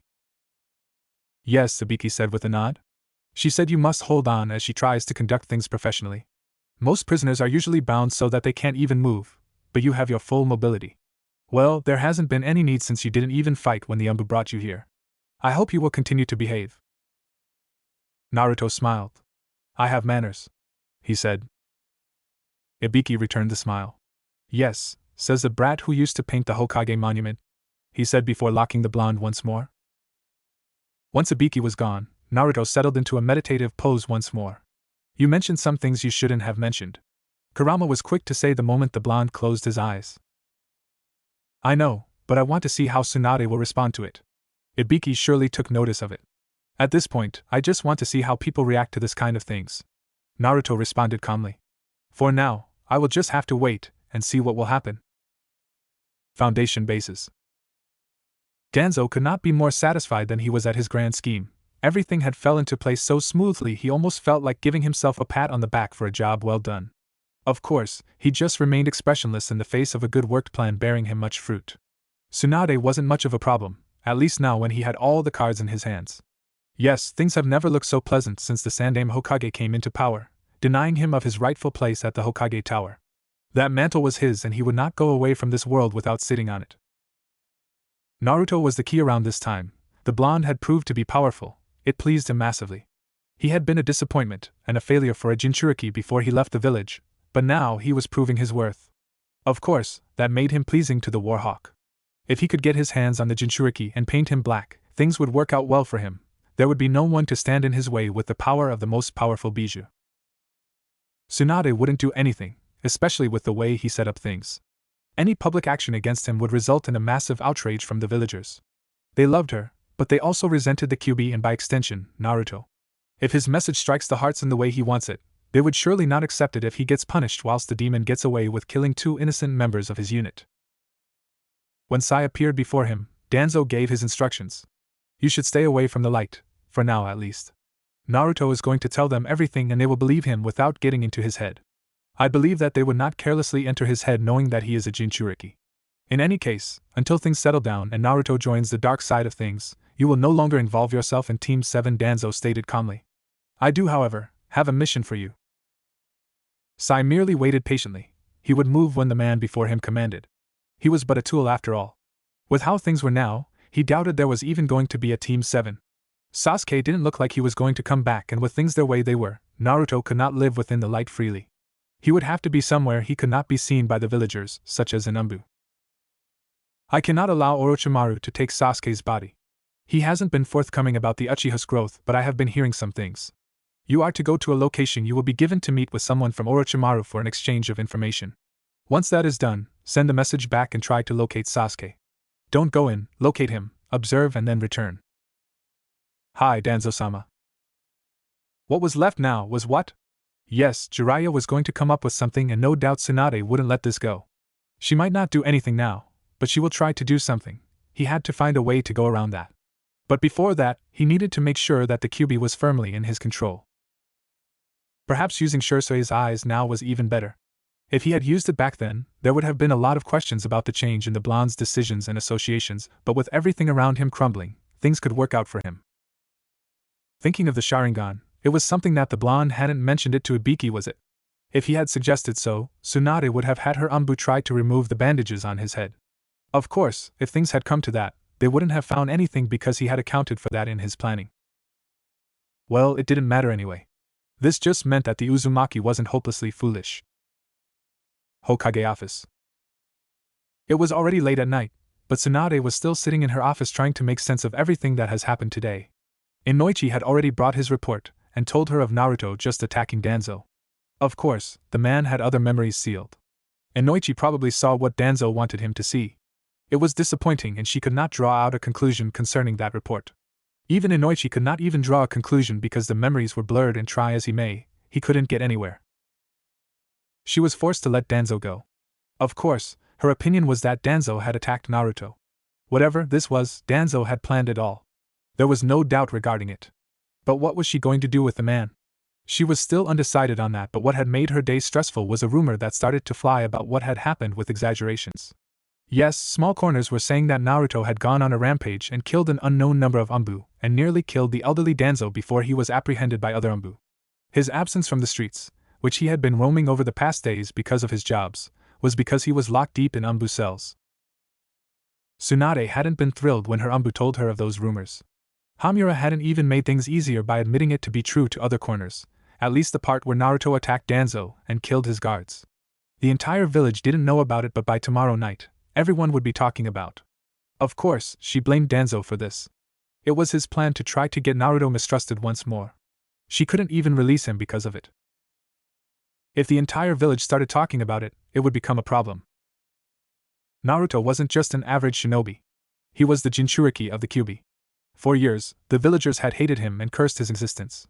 There were still some who looked at him with doubt, but some had warmed up to him, especially with his showing at the Chunin exams.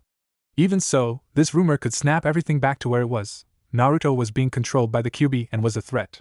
She certainly hoped that things wouldn't go to that point, but who was she kidding?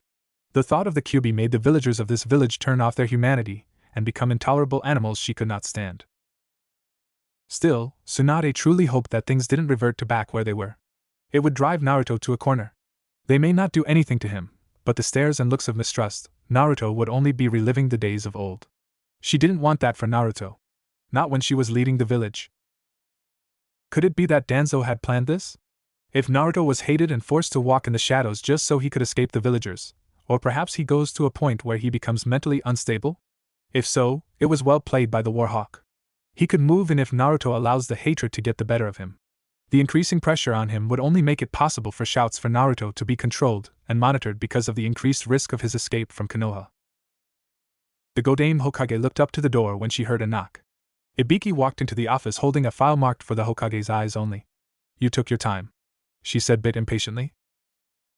"Forgive me, Hokage-sama, but I was trying to connect a few dots and study my time with Naruto before writing down the report of my interrogation," Ibiki said before placing the file on Tsunade's desk. The Slug Princess stared at it for a moment before looking back at Ibiki. She didn't touch the report. "Start with the bad news," Tsunade ordered. "There isn't much, but he doesn't appear to be fond of the treatment he received from the villagers back then. He briefly touched on it, and I could see that it wasn't something that made him happy. I could not detect anger towards the villagers. What stuck out the most was when he spoke about killing the two root umbu. He didn't blink, but just said I killed the two as if he was talking about the weather.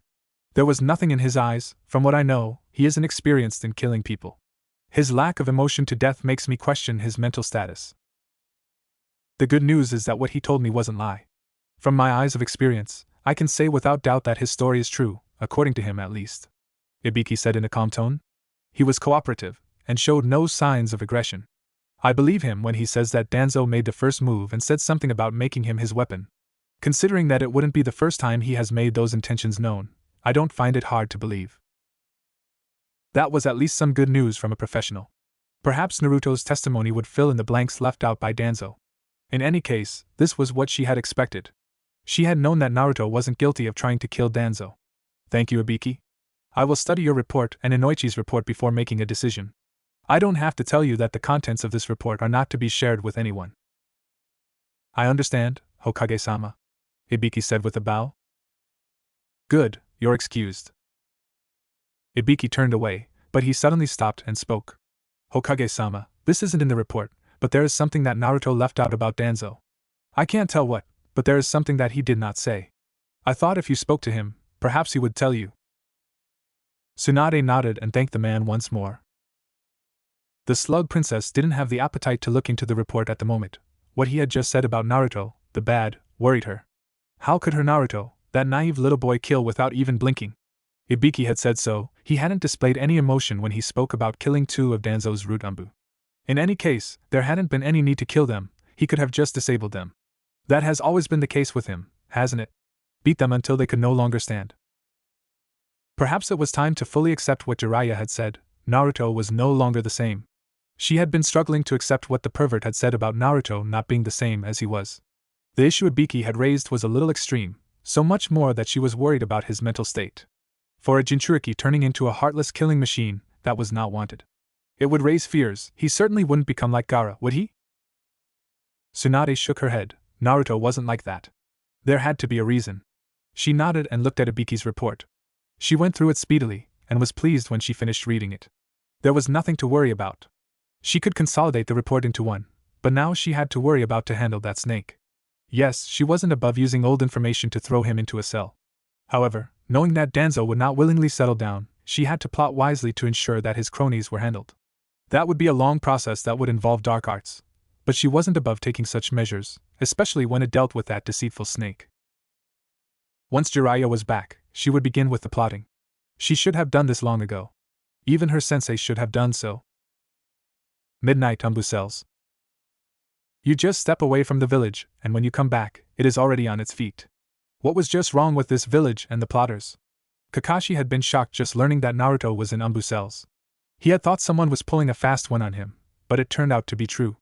Even when he was tired from his mission, he could not settle without seeing the blonde. He had asked for permission to be allowed to see the blonde and they'd allowed him. The Jonin stopped by the dark cell and looked towards the son of the Yondaime Hokage. What has this village done? Would his sensei ever rest in peace? This village resented and ignored the presence of his son, the son he wanted to be seen as a hero, and now it had locked him in a dark cell that was preserved for criminals. Naruto wasn't a criminal, sure he has changed, but he didn't deserve to be in this place. Naruto, Kakashi called, just to see if the blonde was asleep or not. He was in that meditative position, but his eyes were closed, and he hadn't reacted to his presence. The blonde's eyes slowly opened. They were just crystal blue, staring back at him. The Jonin did his weak eye smile. He attempted to lighten the mood. It didn't work. Kakashi-sensei, what brings you here in the middle of the night? If I was someone else, I'd think you were here to break me out, Naruto said calmly. Well, that would be something interesting. It would change a whole lot of stories that needed to be written. I just got back, Kakashi said. Are you trying to make a joke regarding that? He asked. Well, Naruto had been mischievous and never wanted to stay still. Perhaps he could think of trying to escape from the cell and go to sleep in his apartment just because he could not sleep peacefully here. He had been that kind of person. But this Naruto knew that there would be consequences if he did such a thing. Who knows? Naruto said. He wasn't surprised to see the Jonin here. The man may have been a crappy sensei who only taught teamwork and tree walking as well as water walking, but he was someone who was human. The Jonin had taught him valuable lessons about life. And he has always looked to be someone filled with regrets, perhaps about his past teammates who were now dead. I thought you'd be sleeping, but I'm happy I'm able to talk to you, Kakashi said. This time his eye smile wasn't weak. I can't sleep at this place. I tried, but it seems impossible. And there had been a visitor not long ago, Naruto said calmly. It had been rather displeasing when one of Danzo's cronies operating in the village's umbu confronted him. There had been a message for him, and that was that Danzo could get him anywhere, and at any time. That wasn't true and didn't frighten him at all. He was here because he had allowed it. If he had refused, there was nothing those umbu could have done about it. They could have tried to fight him, but if he pulled most of his cards, he could have just left them chasing after his clones. The fact that one of Danzo's people had come here to give a message had shown him that the man was after something. He had thought now that he was placed here, the man would try something. Of course, then, he would have to fight, and that was going to attract attention. He may have been accused to attempting to escape if Danzo played his cards right. It had just been a message, which meant that there was another plot running somewhere else, and that made him a little worried. Let me guess, Danzo's people? Kakashi said, knowing why Naruto was here. It didn't take a genius to figure that out. What did they want? They are able to reach me anywhere, Naruto said calmly. Kakashi was silent for a couple of moments before speaking once more. How are you holding up, though? Considering everything that has happened, this is unfair to you. Especially with Danzo walking around the village without any charge on his head. The Jonin sounded bitter about it. You're not even questioning anything, Naruto said. I worked with him before, I know his tricks and I know you, Kakashi said a bit carelessly on the last part. Naruto nodded. Considering everything, huh? My life hasn't been easy, it has been disappointments after disappointments. Our time with Team 7 was fine though. Now, it was perhaps the happiest time of my life. Sakura, you, and Sasuke. Of course, with the latter, it ended with betrayal and a stab in the chest that would have killed me if I wasn't a Jinchuriki. Well, that wasn't the first time he had tried it anyway. You stopped it last time. When I returned, everything seemed fine. The villagers seemed to have changed slightly. Of course, there were still some eyes, but for the most part one could walk within the streets and do missions without any burden. Just when you think all is well, boom, Danzo appears and says he wants to turn you into his weapon. Long story short, I end up being here. This is the kind of life that I live, but honestly, Kakashi, I don't know if I'm okay. Right now, I don't want to think too much about my happiness. When I get out of here, I will think about it because then I will know what will await me. It can't get worse than this, right? Kakashi flinched with that last question from Naruto. No one should really say those words because they appeared like a curse. Yes, it was going to get worse than this. Today was nothing, but tomorrow by midday, Naruto would no longer be able to walk in the streets freely. Kakashi had known that it would have to take Naruto about doing something ridiculously pleasing in the eyes of the villagers for them to accept him as just Naruto. There was a big but nevertheless. If Naruto happened to do something that was considered evil, all those fears, those thoughts they had about him, would come back in the blink of an eye. The human mind was a treacherous thing. One simple wrong could ruin a lifetime of good. And for Naruto, a single rumor could return to the days of the old. It wasn't going to become simple as there was apparently someone running a campaign against the blonde, at least as far as his former colleagues at Umbu have told him. Even if there were some exaggerations, but if the villagers recall what they used to call him, the loved ones they lost, the image of the QB destroying this village, those emotions would show themselves once more.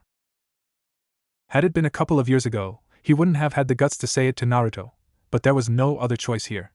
He hadn't spoken to the Godame and the Umbu said they hadn't told the blonde about it yet. But Kakashi wasn't going to keep Naruto in the dark about something like this, even if it would be painful for him to accept. There is actually something, Kakashi said, his tone a bit hollow.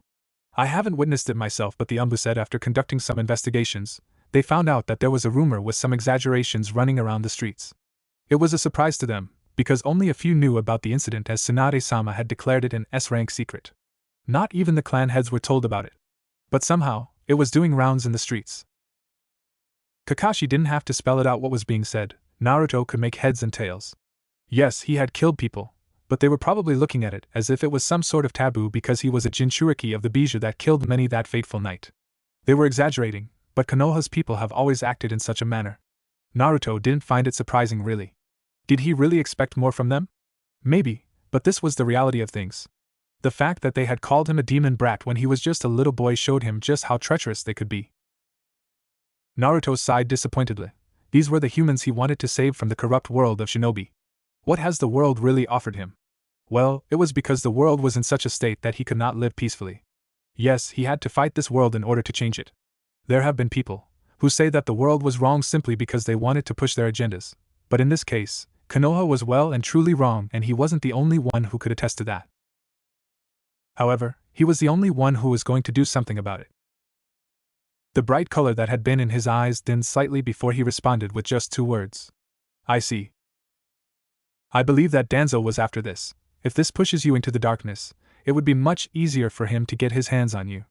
People in pain and starting to doubt life is much easier to corrupt. In Danzo's world, he must think that you will be corruptible. A little push is all that is required. He's probably thinking that he can convince you that you no longer have a life in the light but should operate in the darkness. Kakashi said.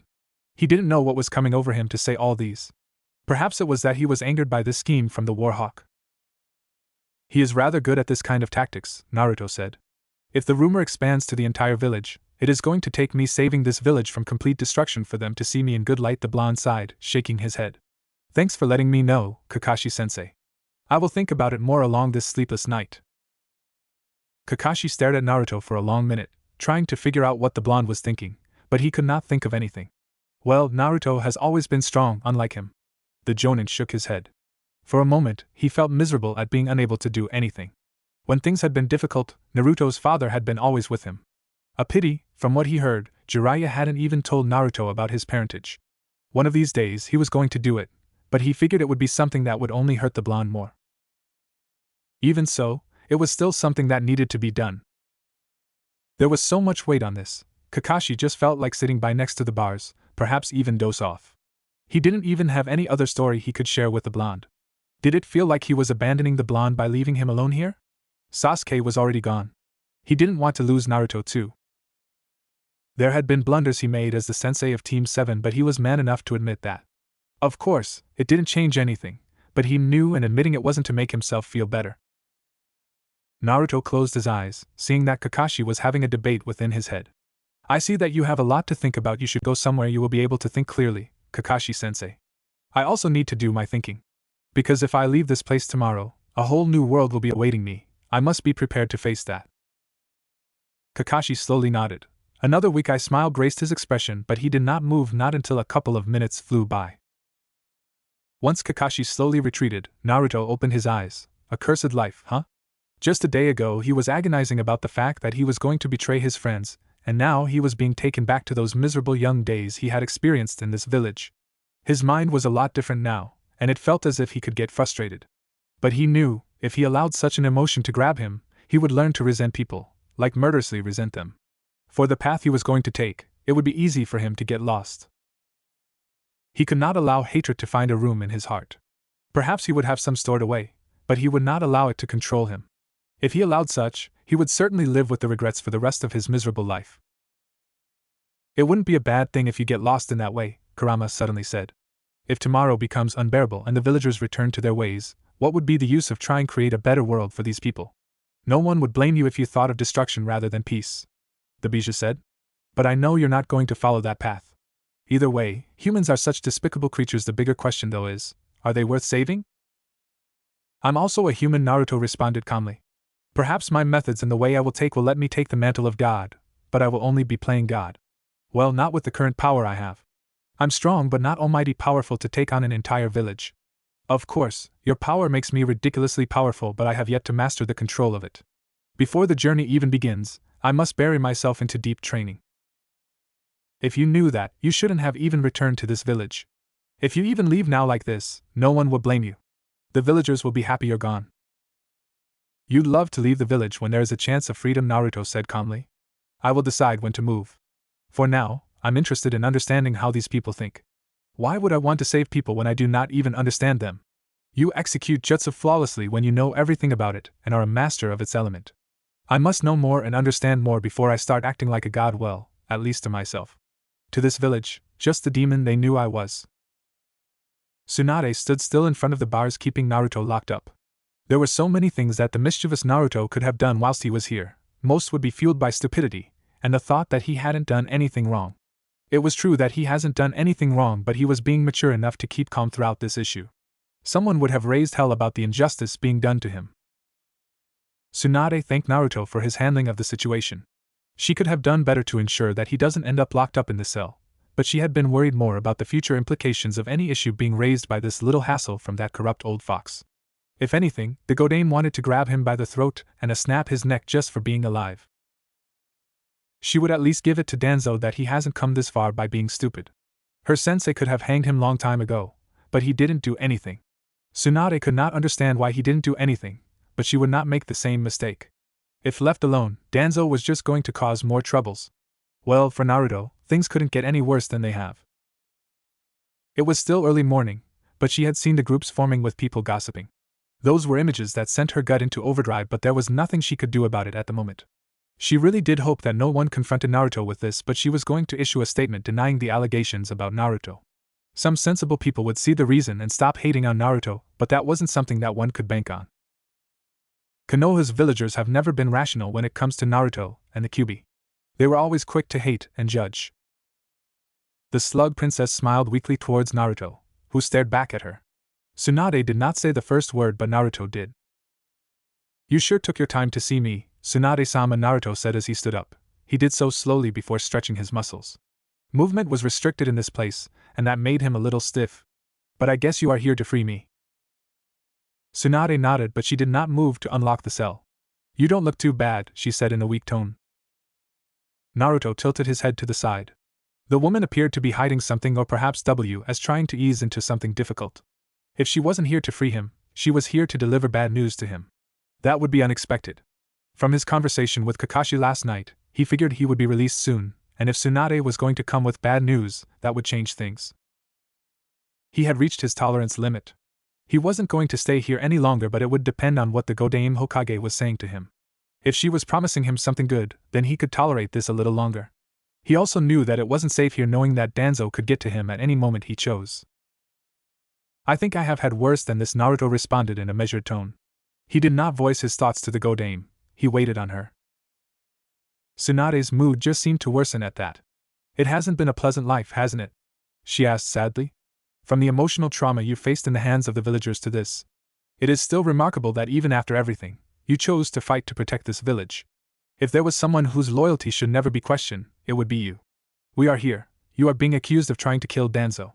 We have cleared you of any wrongdoing, and normally you would be free to do anything you want, but because you're Uzumaki Naruto, there is always something happening. Naruto narrowed his eyes thinly. This was perhaps something that had to do with Danzo's intentions. It wasn't a pleasant thing to swallow. Honestly, he was starting to fear for the worst now because, really, Naruto didn't want anything forced. Any forced movement would alter things in ways that he did not want. Well, nothing really went to script, isn't? You could never plan for life to play it in a certain way. There were always going to be forces greater than you which will push things out of your control. If Danzo planned something sinister, then he could not control that, and it would certainly change things for him. Naruto shook his head. Was he forgetting what Kakashi said to him the previous night? The villagers were acting funny. Naruto did not voice those words. He simply asked the Godame, thinking she had something different to say. What is it? Tsunade noted that Naruto's tone displayed no emotions when he asked. It was almost as if he was daring her to say bad news if she wanted to see his reaction to it. The Godame shook her head. Perhaps she was overthinking things. I won't say anything, but it will be better if you just see it yourself. It won't be something you will like, more like a return to those bitter old days of yours. I am sorry for this. If there was something I could do to have stopped it, I would have. The woman sounded in pain when she said those words. Meet me in my office when you are ready. Tsunade said those words and unlocked the cell. She walked away from the blonde Uzumaki without saying anything further. Naruto stepped out of the cell, but he did not feel free. There was no freedom raining down on him. If anything, the world just seemed to get heavier and oxygen a little more expensive that he had to labor for it. He feared the world that he was going to see. Kakashi didn't paint a good picture, and Tsunade has just made it worse. About 10 minutes later. To Kurama, this was both laughable and sad. He had first laughed when he noted what was happening in the streets of the Hidden Leaf. The villagers were doing what they used to do before. Well, it wasn't exactly the same, but there were stares and hushed whispers as the blonde moved about the streets. It hadn't been funny, but the Bijou had burst into laughter before calming down to look at it sadly. He didn't think a couple of nights in Umbu cells would result in the blonde going back to that old life. He was sure that perverted Sannin was going to preach for Naruto to do more good for the villagers to prove himself to be a good person. He had been trying that, but now he would have to do that all over again. Kurama didn't think so. He would not have the patience to do something like that. Hell, if Naruto freed him now, he would not have a problem in making this village a former hidden village. Yes, there was no Yondaime Hokage this time around. He could wipe out this entire village within a couple of minutes. The perverted Sannin wasn't here to summon those toads to stand in his way. There was no one remotely powerful enough to stand before him. Kurama thought of tempting Naruto. If you're tired of all these, I have no problem in letting loose, the Bijou said. I would even be content with staying in here for a little while longer without any thought to escape the seal, the Bijou said devilishly. Naruto's form appeared before the Bijou. The blonde was wearing an expressionless mask on his face. It was just dead of any emotion. When he spoke, the tone did not betray the expression on his face. What makes you think I would even go that far? Kurama shrugged indifferently before replying. I don't know. What about the anger and hatred I feel from you? What, you have taken enough? Don't you think I can't sense those emotions from you? You do enough to control them, but someone would have snapped already. It nevertheless doesn't change the fact that you have them deep in your heart. Naruto was silent for a couple of moments. I'm not that ignorant that I would fail to notice the emotions that I have. He was very much aware of the negative emotions he had in him. They were buried deep within his heart. He tried to suppress them, but this kind of reality made it very difficult. There was a little voice inside his head telling him to punish this treachery, to do something about this. What had he done to these people to deserve this? Just a little rumor and the fact that he was locked up in Umbu cells and they were ready to revisit their old memories. Had it been someone else, they wouldn't have cared or even react in such a manner. He was different from everyone else. He was the host of the Bijou that killed their loved ones. To some of them he sheltered the Bijou, and to some he had been the Bijou itself. Such a sad reality. Now, the Bijou must influence his decisions. He must be going insane. What was Danzo trying to achieve from doing all these? Did he want to isolate him so that he could manipulate him a little easier? A foolish move. It had its consequences, but he was simply not going to allow that snake to manipulate him because he was feeling lost. He wasn't that stupid to forget that this was because the man started the fire. If Danzo thought he could manipulate him, then he was as arrogant as Orochimaru thinking he could destroy the Hidden Leaf. What are you going to do about this? You should know that as things stand, even if you wanted to be in their good graces, you would have to save them from total destruction for them to look at you fondly. Even if such an event were to occur, would you even be motivated to save them after everything? Naruto refused to respond to the question. It was something deep that would get him having thoughts he did not wish to have at this time. He had to face the Godame Hokage. No wonder the woman looked as if she was carrying the entire elemental nations over her shoulders. The situation was bleak and could destroy any hopes a person has. Why are you talking as if there was a plan to stay in this village forever? Naruto asked the Kyuubi. The situation wasn't desirable and he hadn't done anything to make these people hate him, but there had been no intention from his side to kiss their behinds in an attempt to get them to like him. He could discuss ways with Tsunade, but it was all just going to be pointless talk because he had plans to leave this village for something greater. This would just make it easy for him to leave. Of course, this didn't mean that this situation didn't wound him. Kurama's response wasn't immediate, but it did come. With you dwindling around the village, I thought you would be having second thoughts. The moment you were arrested, you could have broken out of the cells and make your escape. With what you're going to do, will attempting to kill Danzo really be the worst thing you would have done? Naruto nearly frowned upon hearing those words. Yes, he was going to do so many things, many unspeakable things. This was just wrong because the villagers hated him for something he hadn't done. It was all just rumor, and the fact that he was walking within the streets should mean that he was cleared of any wrongdoing, but they were still looking at him with suspicious eyes. Perhaps he was being hesitant on doing what he had planned on doing. It wasn't going to be an easy road. I have my reasons, but this isn't something that should really get me down. Naruto said those words with a sigh. He stopped walking for a moment and looked up with his eyes closed. He sucked in the cold air, trying to get a feel of the village. He opened cold blue eyes and held out his right hand, looking as if he wanted to catch the sun. One of these days I will stand in this village wearing mourning clothes, and this village will learn to resent my name more than it has yours. Kurama smiled. Now there is some resolve in your tone, the nine-tailed Bijou said. It might be because I am a little bitter, Naruto said with a shake of his head. Wouldn't it be something else if I could raise my hand like this and make clouds? From them, we would decide on whether to cast lightning jutsu or water-based jutsu, perhaps with even a little of wind. Kurama was silent as he thought of an image Naruto had just painted. You'd have to be a god to do something like that, the Bijou said a bit sarcastically. Holding the title of kami wouldn't be so bad. Only gods can change the landscape and how people behave, Naruto said calmly. People fear power, and only those with power influence the masses. Even though I will have to force my will on people, I won't mind much because the end game will suit what I desire. With your power, it shouldn't be impossible to achieve, even if it takes 10 years. With an army clones, that should be like 100 years of training. With my power, I should be able to source any shortage of chakra, the Bijou said. But you should be able to build up your own chakra stamina. To cast such powerful jutsu you need vast amounts of chakra. Naruto continued staring into the sky before responding. I can imagine. I figure trying to create thunderclouds would mean having to form storm conditions. Just having to create that condition will mean using a lot of chakra, the blonde said calmly before looking at the road ahead of him. How much more chakra did someone like Hashirama have? Kurama was silent for a couple of moments before responding.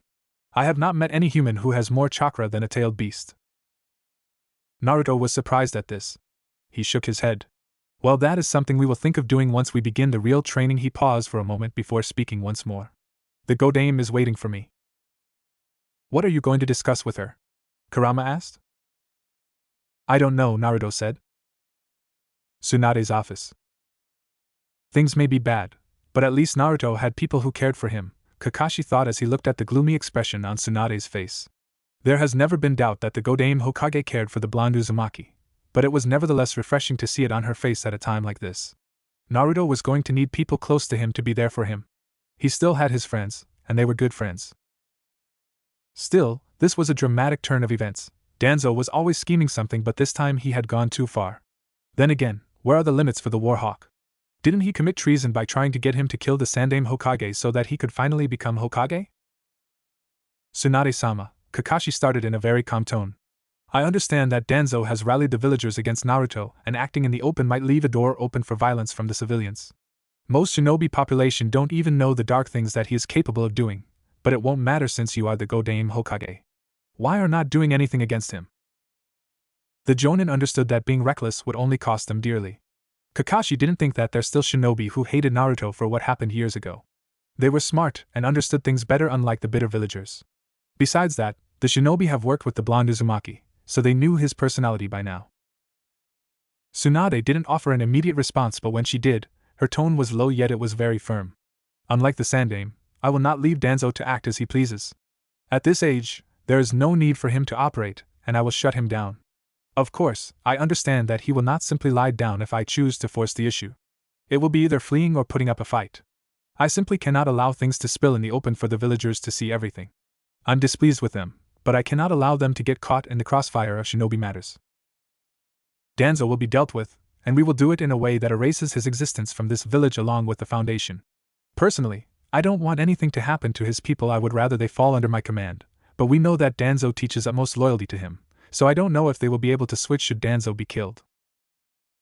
Kakashi was silent for a couple of moments before finally opening his mouth. You don't want to cause unnecessary bloodshed? Tsunade nodded.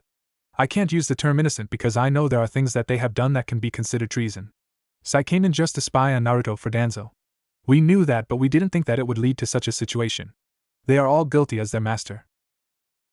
Yet, she was not willing to have them all killed along with Danzo in a very SS rank mission. What about Naruto? I know he just got back, but it would be best if he went away while I try to solve this Danzo issue, or he could go away after we have solved things. Tsunade said calmly. This is just a thought, I don't know if Naruto will accept it. We have to do what is best for Naruto, mentally. For now, the village can wait, Naruto's mental state and happiness must come first. This wasn't what they taught at the academy, but it would do in this situation. The village was the one that was wrong in this situation. Naruto could be afforded the chance to put himself first over the village as long as there were no treasonous thoughts, and as the Hokage, she consented to it. She would not care what anyone says or what the clan heads have to say about it. The decision was hers and she would do what she felt was best for everyone. The village calmed down with Naruto present Amway. She could try to make them see sense and expose Danzo's lies to them. Nodding to herself, Tsunade was going to work on that. She was going to let them know that they should be ashamed of themselves. Naruto was innocent and Danzo was the guilty bastard who had tried to take away Naruto for the Kyuubi's power and resorted to dirty tricks when that failed. If she so wished, she could even tell them that the reason the blonde Uzumaki was chosen to be the Kyuubi's Jinchuriki was because he was Minato's son. They could deny it all they liked, but pictures of a pregnant Kushina along with Minato were there. Even a stupid person would ask what has happened to the child of the Yondaime Hokage if his wife had been pregnant days before the Kyuubi incident. Kakashi did not dispute the thought of Naruto taking some time away from the village. There was not much that the blonde Uzumaki could do to change the situation at the time. Before the Jonin could say something to Tsunade, there was a knock at the door. Tsunade didn't have to say anything for Naruto to open the door.